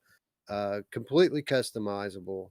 And for a seated player, that's a big deal, right? Because like if you have chair arms, oftentimes where these games put the holsters at is right in the way of those arms. So being able to kind of widen it out and get it to the outside of the chair arms is a big deal for those of us who like to play seated. It made a big difference actually, outside of picking stuff up off the ground being a little awkward, with what we just talked about, being able to widen that thing and that's exactly what I did outside of my arms, my chair, and I played seated as well most of the time, but I did change to standing up about halfway through. So Wolveraza says straight dual wielding with Desert Eagles, Falcons is God mode for me. Super fun. When I was using pistols, I didn't dual wield very much.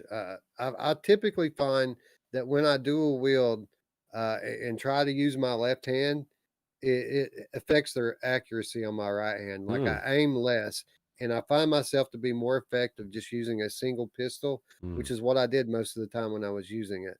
Now, with that said, when I got to those dual submachine guns, I used both of those, and that was so fun. It was like I said before, that was my favorite gun that I encountered during my time in the game. Were the dual Uzis. You can literally melt these dudes down fast with that. I found it uh, highly frustrating that I wasn't able to complete the uh, the level and get to keep those in my arsenal. Um, I mean, I stayed up till daylight trying to do it Roots, and I Hmm. kept dying and kept dying and kept dying and kept dying and kept dying over and over and over and over again. And I was recording a lot of it too, so I've got a Nice. good idea for a promo video for the 2021 show, Hmm. and I shot a lot of footage last night. That's awesome. That's awesome. Although I don't really appreciate your tone, it sounds like you're accusing AI Jimmy of not doing a good job, and I will not have you talking smack about our fourth stranger here. Well, for the record, Jimmy and Jen, both solid people in my opinion. Michael's a bit of a coward. He always Mm. takes up the rear. Like I keep my distance. I keep my distance, but Michael's always behind me. Now, with Mm. that said, with Michael being behind me, that also meant that Michael wasn't walking in front of my gun as much. Oh, So I did appreciate that. But so yeah, we yeah, found the weak link. It's AI Michael. We just got to get rid yeah. of him. Yeah, that's right. Yeah, you have been voted off the island, Michael. Yep. Please Tribe has extinguish the spoken. torch. The Yep. tribe has spoken. That's Yep. right. Anyway, I think we have thoroughly beaten this horse. It's a very unique game to VR, ladies and gentlemen. It's might be similar to Left 4 Dead or Back 4 Blood. I wouldn't know, but it's a very unique game to VR. I can say that with certainty. I mean, I think that it says it all. It's a 20 to 30-minute level in the playtest. I played it for over 15 hours, running it over and over and over again. I don't think I could give it a better endorsement than that. Yeah, Like, uh, absolutely. Especially with as much I, VR as you play, want to play, but you can't because your timing, right? yeah, Limited. hopefully it still works. Tam 2, does it still work? It was working 5 hours after the playtest was supposed to end. Maybe I can get back in there, Roots, today for a little bit more before work. That'd be cool. Well, Tam2 says Michael's been through a lot of shit, man. He's doing his best. Okay, so we got to give Michael a little slack. You know, he's got his own issues, and he is one of the team, so we can't really throw him under the bus too hard because we need him to, like you said, bring up the rear. You know who else likes to bring up the rear, Russ? I do. Oh yeah. Anyway, guys, much more to come from this game from us. We're obviously we'll probably be streaming this on launch day or pre-launch day. You know, we'll have it early. Um, and then we also have another very special episode coming up, probably a few days after launch, if not the week after. You guys aren't going to believe what we've got in store for you with this one, and that includes you, Tam. Too. You're not going to believe it either. We've got a cool after the fall episode um, lined up. If the Oculus Quest version launches on time, we're all assuming that it's going to. A lot of people find it strange that there's a lack of footage out there and that they don't get the game early. But if it launches on launch day, we're going to have a cool episode the following week after launch. So tune in for that. Be sure if you haven't already, subscribe and ring the bell. Much more from this game to come, I assure you. Absolutely. All right.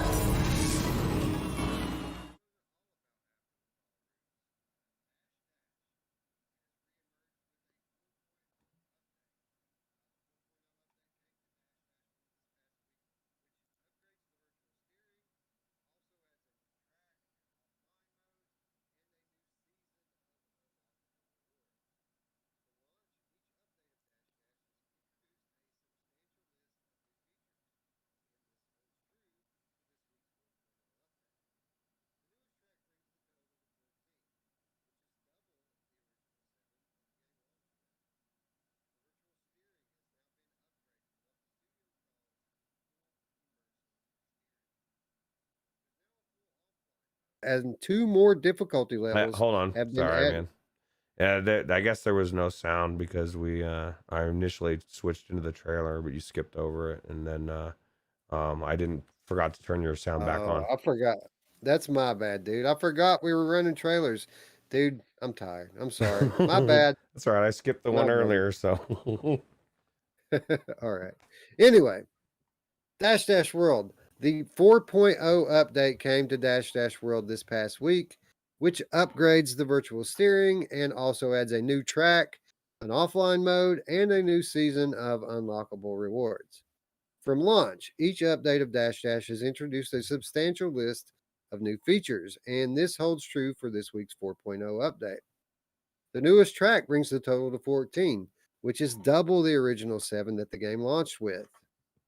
The virtual steering has now been upgraded to what the studio calls, quote, full immersive steering. There's also now a full offline mode, and 2 more difficulty levels have been added to the solo campaign. The update also sees the game launch into its second season, which is called Stargazing, and it adds a ton of unlockable cosmetics. Finally, the update sees Dash Dash move out of Steam Early Access. Dash Dash World, available now on Steam VR, Rift, and Oculus Quest, features crossplay among all the platforms. It also is said to be coming very soon to PlayStation VR. Roots, amazing the support that has come to Dash Dash World. When we played this thing in early access before it even launched, we said that really the only um, thing that we could even possibly ask for is more tracks. And they've now doubled that. And not only have they doubled the tracks, but they've added so much more functionality to this game, so many different modes, and the social features have been upgraded significantly. Um, I can't believe more people don't play Dash Dash than what actually do. yeah. Well, I'll tell you what, it's one of those games that keeps growing and growing in popularity. It is the closest thing to Mario Kart in VR, and you nailed it. When it first came out, that was our biggest gripe, right? There wasn't really enough courses, just because we wanted more courses. They've doubled the courses now, and every time that they've updated it, it's not only adding content, but it's quality of life. I guarantee you, every single time I've gone into it, because usually it's like maybe a couple months or in between where I'll go race. I'm like, oh my god, it looks even better. So this game I think it's almost should be finished, but it doesn't seem like they're wanting to finish this game, right? They just want to keep adding to it, which I'll take it. So They keep polishing it up and polishing it up, man. And I mean, it really is something exceptional now. Um, yeah, what you described there is exactly my experience. I went into this game a couple of weeks ago, and it had been a while. It had been a while since I'd been in it, and I was just blown away. Like, some of these tracks are breathtaking, especially the I don't know, the extreme ones. I don't know what their terminology is for it, but there are regular tracks, and then there are extreme ones which do loops and flying and all sorts of, Mario Kart style stuff in VR, things that people might not consider the most comfortable thing in the world. But it doesn't bother my stomach at all. And I absolutely love it. And hopefully this new track, whatever it is one of those immersive extreme tracks. yeah, absolutely. I really love it. Thank you, Tam2, for stopping by. We really appreciate you hanging out and answering questions. And good luck. Hopefully we'll talk to you again soon after the game launches out. Yeah, absolutely. One thing I have yet to do with this game, Roots, is try out my wheel, and that's kind of odd because this is kind of the one game I wanted to play with the wheel when I bought it. Um, so many different options in this game, though, and all of them implemented well. And I'm interested here. They're saying that the virtual steering is even better now, which I thought it was fairly decent before. Yeah, absolutely. Yeah, I guess I don't think it has wheel support per se, but definitely the virtual wheel. Some people are saying the mini gun stock wheel thing. I'm least in the was it this game I tried it in? I didn't really care for it, but I mean it's the one thing that I didn't care for out of that mini stock thing. But maybe it wasn't this game. Maybe it was a different racing game. I can't remember. Well, honestly, virtual wheels and virtual HOTUS and all of this stuff, it isn't my favorite thing to begin with. I like to have some like tactile feedback uh, it always seems like you overcompensate, right? When there's nothing to stop you. And so typically when I play this, um, I use the sticks, Hmm. but I am interested to see what they mean here by full immersive steering. Like, what's that mean? Why the name change? How's it different? That's true. I'd like to know. Yeah, I mean, if they can make it work, I mean, it would be nice to feel like you're holding a steering wheel. This is the thing, though. I mean, I guess you're only using one hand. The whole thing is you want to have one hand free to grab stuff, right? And throw it, which is kind of nice. I don't know. I enjoy the game. It's very good. One of those games that the more you play, the better you're going to get at it because there is actual timing to the skid turns and stuff. So it's cool. Yeah. This game is all about drifting. After you master drifting, you can pretty much keep your boost meter full, which is how you pull away or catch up to your competition. So, a very important thing. Didn't you guys say that you can use the wheel along with a controller to grab like the guns and stuff while you play? Yeah, that's the only way I like to play. Even if it's not the wheel, I like to use the joystick and then use the other controller to grab. You have your hand free, right? So So yeah, right. That's how I normally play it, is that way. So yeah, I'm assuming um, you can use the steering wheel the same way. So I think we should find out like soon because this game is absolutely amazing. I had a blast playing it the other day with just the controllers, and again, I don't think this game gets enough attention. Like it's literally like a Mario Kart level of polish that's been put on this thing now, and I'd be surprised if this studio doesn't end up getting acquired by one of the big players in VR to do this specific type of game around. Imagine these guys doing like a Astrobot racing. Like yeah, I could totally see it, right? yeah, absolutely. That'd be really cool. Astro Kart.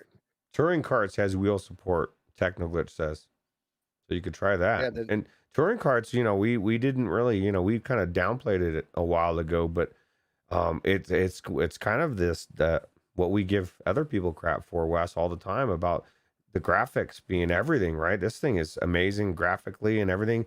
Touring carts maybe like a earlier generation as far as graphically, look like maybe the original NES Mario Kart, but the gameplay is really good, right? So definitely might have to yeah, check that out as well. yeah. In the early versions, the touring carts actually kind of reminded me more of Mario Kart than this game did. Like it felt more like a Mario Kart game. Now, with that said, that's one of the original early Mario Karts, and now this is kind of like the later Mario Kart.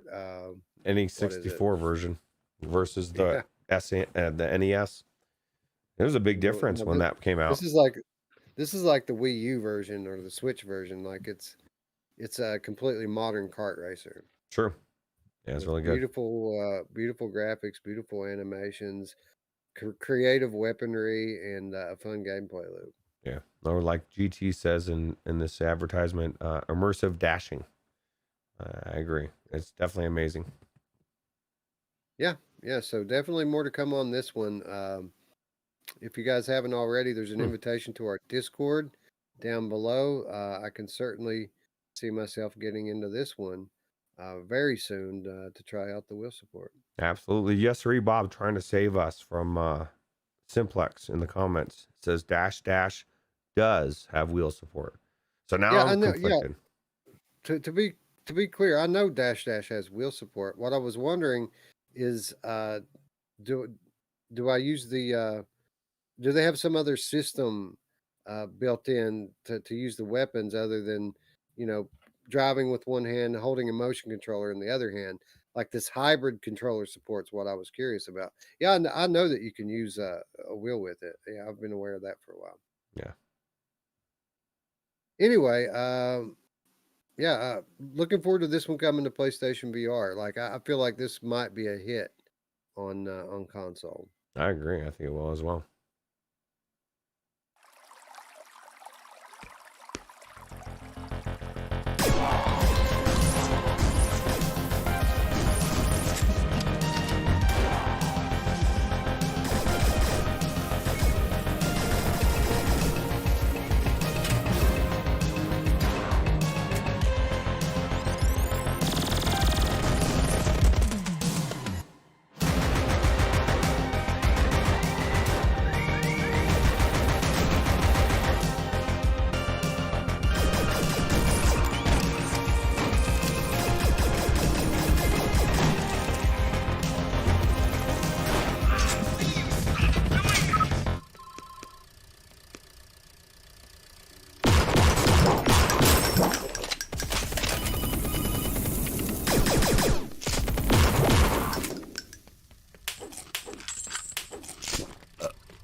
The latest in a long line of updates for VR first person shooter Compound has now dropped on Steam, overhauling the tutorial and adding a new player onboarding experience.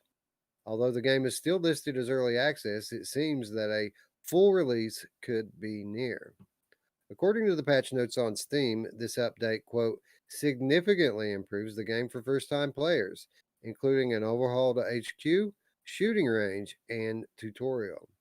This includes new tutorial images and diagrams, clear indicators for gun grab positions, new interactable items in the HQ area, and much more. While this seems like it may be a bit of a token update for longtime players, it's just the latest in a long line of substantial updates for the title, and basically is serving as a stopgap on the way to version 1.0. Compound is now available on Steam VR. Roots, we've been talking about Compound pretty much throughout the entirety of the history of our channel. And it is a game that I have still managed to not get in there and try it out. And it seems like the time may be getting near as they've added um, all of these features for new first time players. And by all indication, this game's going to be leaving early access very, very soon. Yeah, for sure, dude. Well, I'll tell you what, you need to get into this game. It is amazing. I'm looking at my Steam library and all of our Steam libraries. I don't see this. I know I've played it. Is it on Viveport Infinity or I don't think so, man. I think this is a Steam exclusive. maybe it was one of the other two people that used to be on the show's library? Oh yeah, for sure it was. For sure it was. I remember seeing it in there. Yeah. But I don't know, man. I like this type of game. I like the boomer shooter aspect of it. A lot of time, during the early days in our channel, people said that the free demo, there is a demo for this game. They said that it gave too much of the game away, and that people, if you have that, you don't really need to buy it. And I don't feel like that's the case anymore. They've added enough to this game since then that I feel like um, now it's pretty safe pickup. I mean, it was like $20 on Steam. Yeah, $20. Yeah, no, I think it's really good. I think it I'm always talking about wanting to feel like I got sucked into a retro arcade game, and that's exactly what this feel. The retro feel of this. What's really good about this, Wes, the 3D, the bullets when they're flying around, everything just looks really good. Very I love the art style. And it's funny because I guarantee there's people out there that are, PCVR players that would say, yeah, this is really good. But if it was out on Quest, they'd be like, man, this is Questicold. You know what I mean? The graphics, they obviously dumbed them down. No, sometimes artwork is artwork. And sometimes it has nothing to do with, playing on a lower platform. This is just really good. And I definitely think you need to get in there and check it out. It's really good. Looks like Theta Legion, which I love. Yeah, very similar. It's just very old school type gameplay as well, and I really enjoy it. I may pick it up. So I think you should, so I can play it. yeah, absolutely. Well, I'll tell you what, I will pick it up because I'm even just watching it. I've played enough of it. I do enjoy it. I do want to play it more of it. So There you go. Dark Angel says, I watched GT play this or something very similar. And Onakazu says there's been a demo available for years. Yeah, it's one of the more notorious demos on Steam. Like, it's one of those kind of like Contagion, it's kind of reputation precedes it. Yesery Bob's, this is gonna make you want to play this even more. He says 144. Well, I guess you don't have. I guess you could go 120. 500% super sample, 144 hertz. I'm assuming he's played this game. Nice. Yeah, so that's just super sharp. So I hear your reverb with that's, I guess, 100% probably be the same, right? Nice and sharp. Reverb's limited to 90 hertz, I believe. I don't think Yeah. it does 120. Yeah, you don't need But 120. but my Quest will, That's my true. Quest will do 120. So maybe we'll play this one in the Quest. Yeah, it looks good, man. Like I said, it is good. So yeah, I think maybe during our slow period at the beginning of the year might be a good time for this one. Stay tuned for a stream. Yeah, for sure.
Warchasm.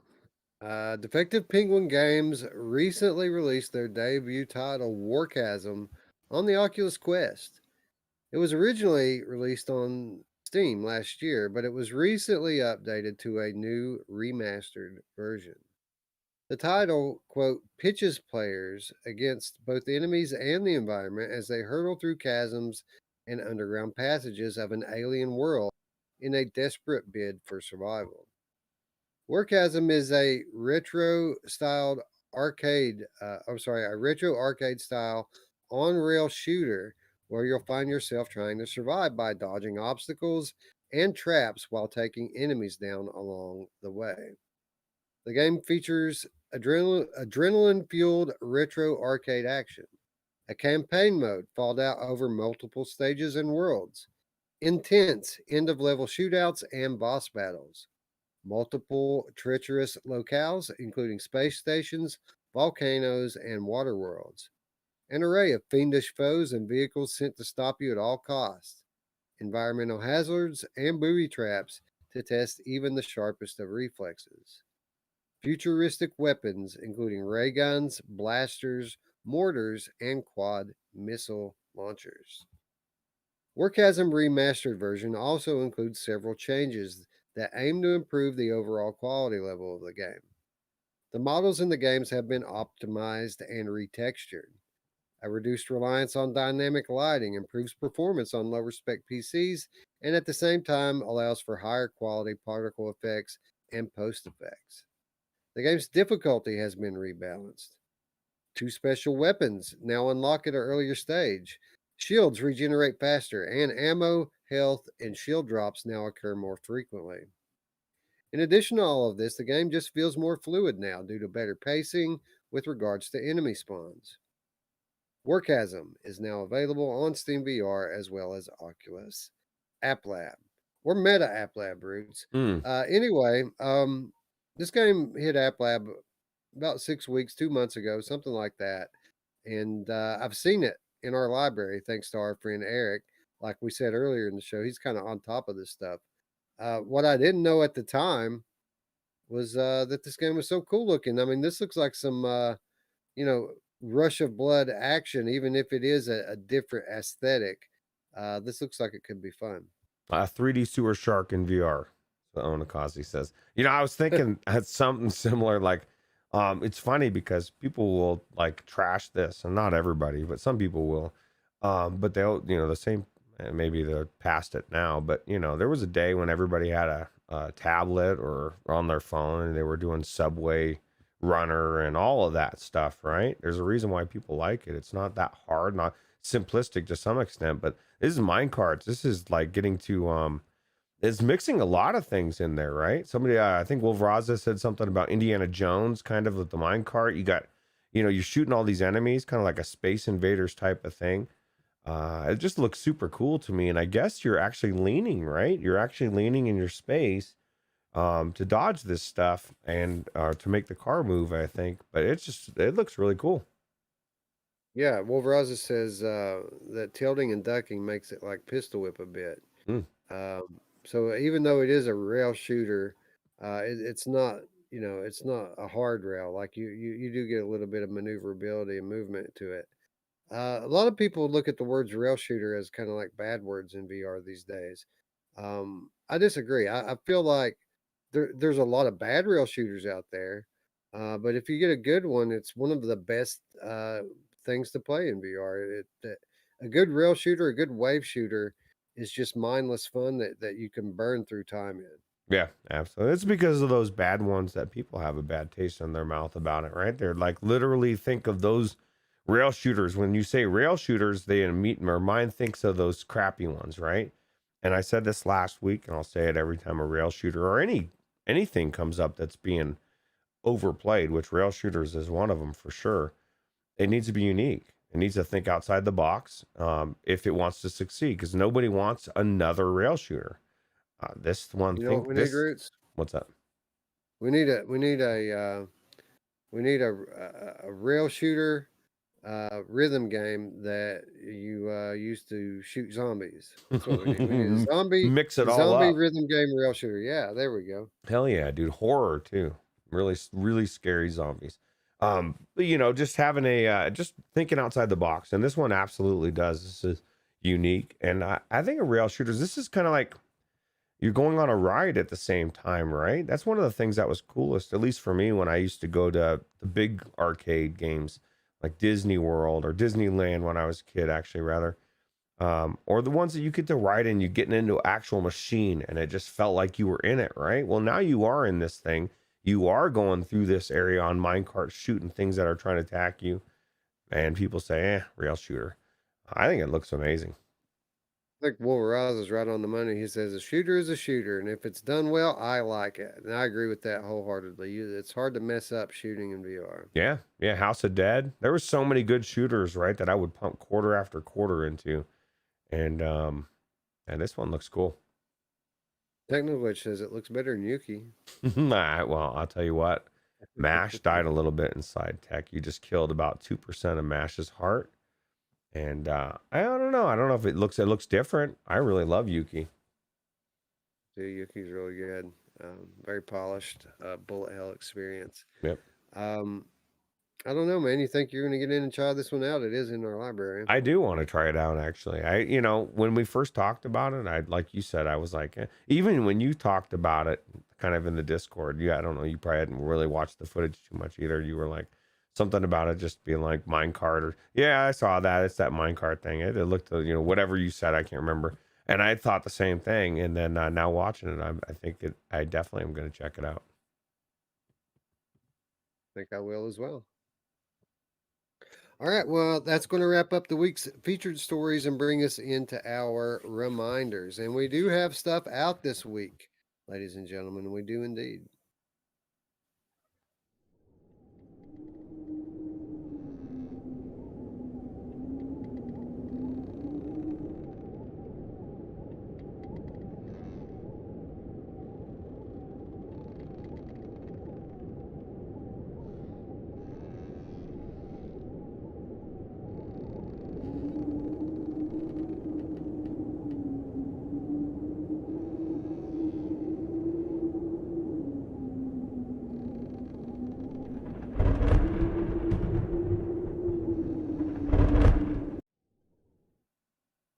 Haunted House Escape, a VR experience, is coming to us from Meptic on November 30th. I talked a little bit about this one. Was it last week or the week before, Roots? This is if I'm not badly mistaken, this is free. This is a free experience on Steam. And while it doesn't look like it's particularly breaking any sort of mold, I do enjoy this sort of thing, these escape rooms, these horror themed escape rooms. And at the end of the day, it looks pretty high quality. And I mean, you can't beat free. Yeah, absolutely. I'm confused because I guess at the time we talked about it wasn't available. Because I would have imagined I would have picked it up. You know what I mean? At that day when we talked about it, I said, "Oh shoot, this is free. I'm taking it." No, it's not out yet. That's probably why. It is. It says it's planned. We will be coming soon. So let me add it to my wish list in real time.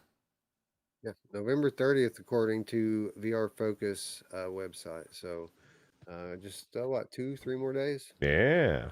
2 days. Cool. Yeah, this is definitely worth checking out. Right? Looks cool. Looks like a very elaborate environment. This mansion, right? Yeah, it definitely looks cool. Now, of course, you'll never know till you get in there and play, but it looks cool. Yeah, for sure. Unplugged VR is coming from another way on December the 2nd to Steam VR. And Unplugged VR is coming to Valve Index or any Steam VR headset as long as you're using Valve Index controllers. The finger tracking being the important thing. Roots, I kind of feel like this game, as good as it was on Quest, it's probably going to be even better on an Index, as the tracking should be 1-to-1, 100% of the time. Yeah, I'll be interested to see. I don't know if maybe Masher will be able to get a copy of it since he owns Index and check it out and see if it's any different, right? He kind of was impressed with the game on the Quest as it was, right? Yeah, and for the record, I mean, it was really good on the Quest, and they've updated it a couple of times since then to kind of streamline it, make it. I mean, they unlocked all the tracks, so you don't have to go through kind of their old progression system. You can play the songs you want right away now. Is it weird, Wes? Actually, I'm about to say it, and I know it's going to sound weird, but I'm tempted to go back into it just to go through the tutorial again. I that's super weird for me, man. That tells I just want that guy was such a good tutorial. I really was cool. Satchel rocks, man. Yeah, Satchel, for sure. Yeah. Well, anyway, Unplugged coming on December 2nd. For those of you out there who have an Index, if you like rhythm games, maybe give this one a look. Absolutely.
Virtual Hunter coming to us on Steam VR on December the 2nd as well.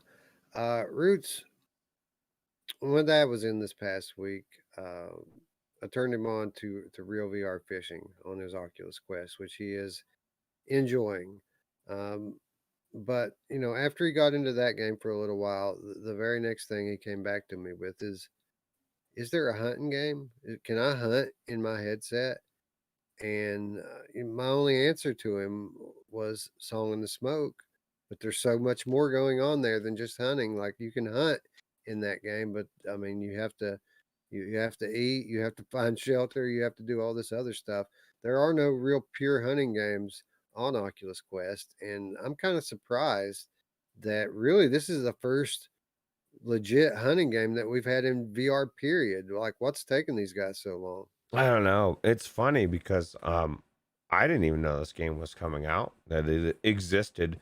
But I literally was just thinking yesterday, and I can't remember what sparked the thought, but I was like thinking of all the games that exist, the real hunting games out there that everybody loves. And it's just another genre that nobody's tapped into, right? Because there's people out there that want to hunt. And then I see this in the lineup today, and I'm like, and not only is it in the lineup, it's in the coming out soon, right? And I'm like, oh my God, I didn't even know. Drops out of nowhere, right? I think it's super cool. I will submit, I've also played another game and hunted in it, and it's one of my most favorite games that I've ever hunted in VR, and that was Red Dead Redemption 2. But that's like a totally different thing. But being able to feel like you're actually tracking an animal and hunting it down, and probably for someone like your dad that's actually hunted and loves to hunt, maybe doesn't get an opportunity to hunt as much as he used to, and it's like one of those itches you can't scratch. Well, this could help, right? So that's cool. He hasn't been hunting in years. Well, probably 10 or 15 years since he's gone hunting. So, yeah, this would be something he'd really enjoy. If he could play this on his Quest, I'm sure he'd pick it up. Mm. Wolveraza nailed it, though. He says they would have to add so many factors for it to be up to snuff for a lot of hunters. And that's exactly what my dad said to me. Like, for it to be right, there would have to be a lot of detail into it because there's more to hunting than just walking out in the woods and shooting animals. There's a system to tracking it. There are factors that that change with the seasons and the time of day even. Um, to have a really good hunting game would take a lot of insight, and maybe this is the game. Well, yeah, absolutely. Well, look at it. You used this as an example earlier with real VR fishing. Look at how realistic that's becoming, even to the depth of different fish. And, give developers enough time. And if they have a love and maybe they're an avid hunter themselves and that's their goal, right? Is to make the most accurate hunting game out there. I don't know if that's this. And even the one that somebody mentioned in the chat earlier, Deer Hunter. That's not 100% accurate either, because a lot of those are arcadey, right? But I guarantee one of these is going to come out that's going to be super accurate, because you do have the people, whether it be shooting or hunting or whatever it is, they want the realism, they want the simulation, right? They want to feel as close to what it would feel like in real life without being real life. So Yeah, we need a Cabela's game for VR. Cabela's Big Game Hunter VR. hell yeah, dude. And you know what's coming, dude. Like, this is the thing, man. They can put us in that world and make us feel like we're really hunting even more so. How cool would it be? Now, this is gonna sound creepy, and it's right on line with 2021. But maybe it's not, and there's horror movies out there like this. Maybe it's not game you're hunting. Maybe you want to hunt human. You want to hunt a human, and you can't do that in real life, but so you can go in here and you can hunt some humans down. I don't think it's a good idea, but I'm sure it's coming. You just gave me a great idea for a horror game. No, Like you go out and it starts off like a hunting game. You go out to hunt the game, and then you become the prey. oh my God, that sounds creepy. It would be a good horror game. I've seen a horror movie that was like that. Or I guess they let the people are there and they find out that they got to run. Creepy, be fun. Anyway, VR. Virtual Hunter available in 4 days on Steam. So if this is your jam, maybe check it out. Awesome.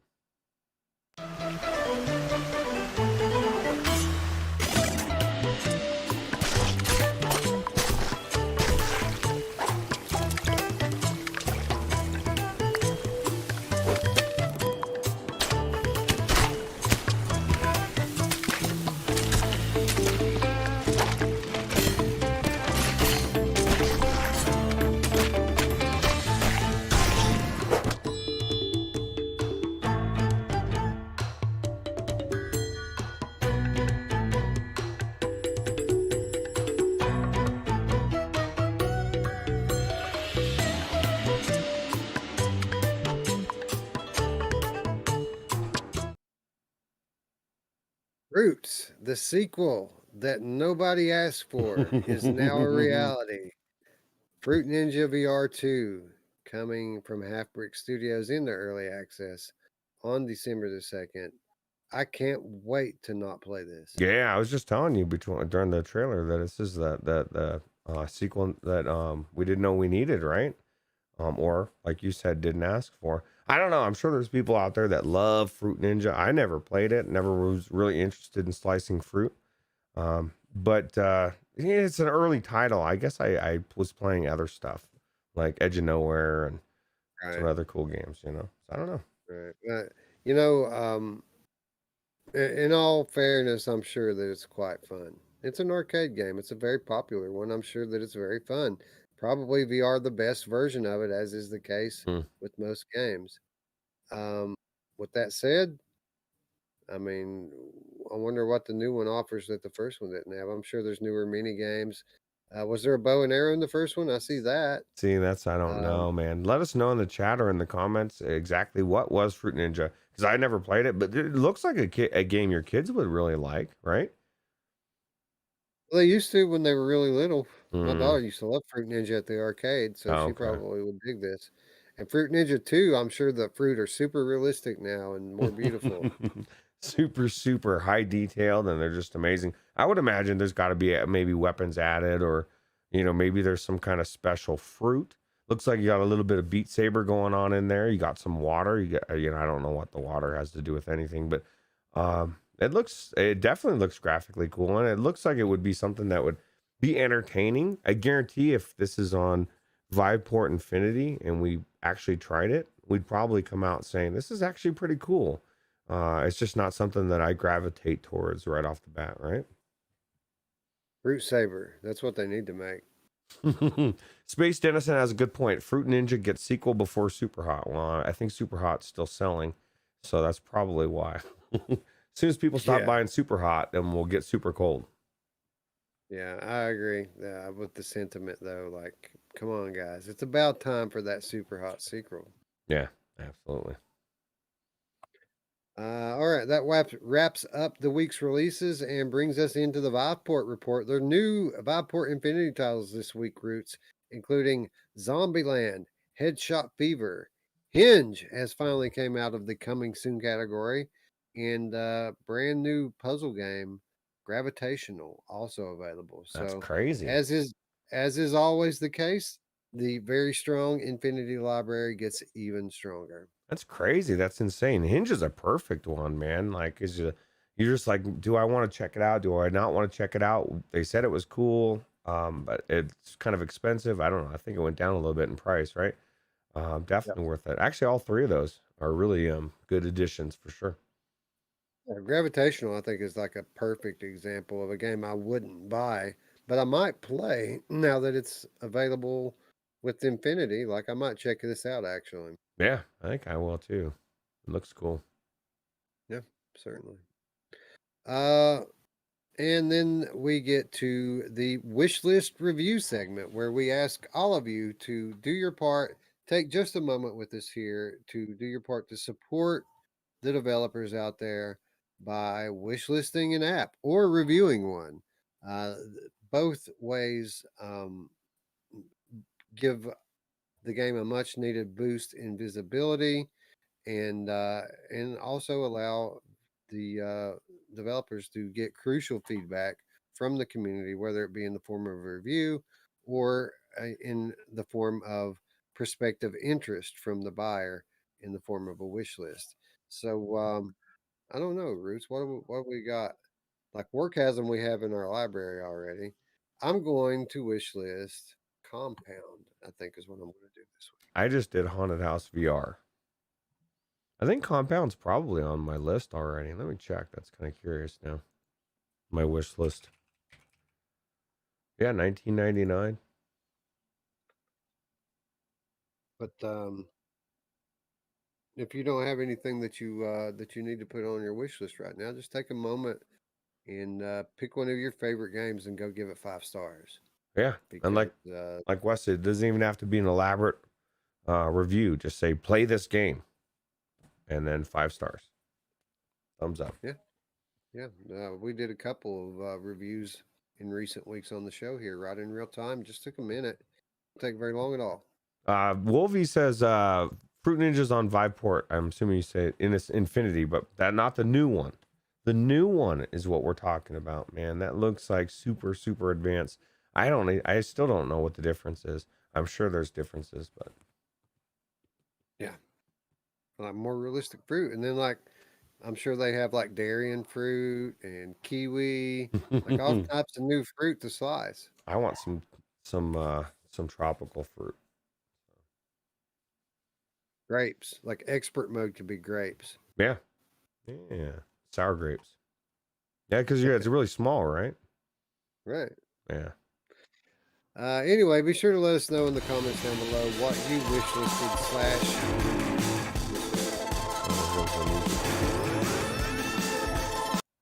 the music again. The intro. Intro music. Okay. That's good. I just killed it. Gotcha. I killed it. It's a good song. It's a good song anyway. That's true. Anyway, that brings us to our final reminder this week and every week, and that is how you can do your part to support our channel. Of course, if you're new to the channel, the best thing you could do is subscribe and ring the bell. That way you can stay up with our ever-increasing library of awesome VR content here on the Virtual Strangers channel.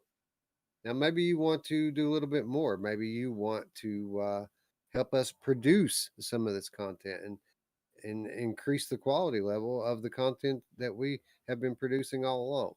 Well, you can do so by supporting us on Patreon, where as little as $3 per month will get you access to our weekly show notes, exclusive content, and insider updates, all less than $1 per week. And again, you get the peace of mind of knowing that your dollar went to a good cause and making everything around here a little bit more shiny and a little bit more pretty for your eyeballs. So you get your money back, so to speak. Anyway, and last but not least, we would like to invite you into our home. Our home being our Discord server. If you scroll down below in the description, you'll see an invitation link down there to join us on Discord, where we hang out 24/7, talking VR, talking live, getting together with multiplayer games. You can even find my After the Fall friend code on there. Anyway, it's all free. It's all available to you in the description down below. Come join us. Come hang out. Let's talk. Let's play. Yeah, come home. All right, friends. With that said, I'd like to thank you all once again for watching. For Roots, I'm Wes. We'll see you in a couple days. Bye. Take it easy.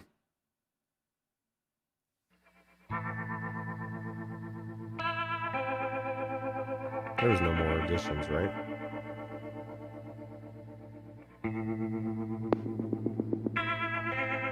Okay.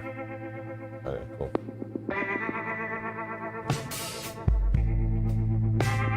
Yeah, that's good. Sure. I just realized. Oh, go ahead.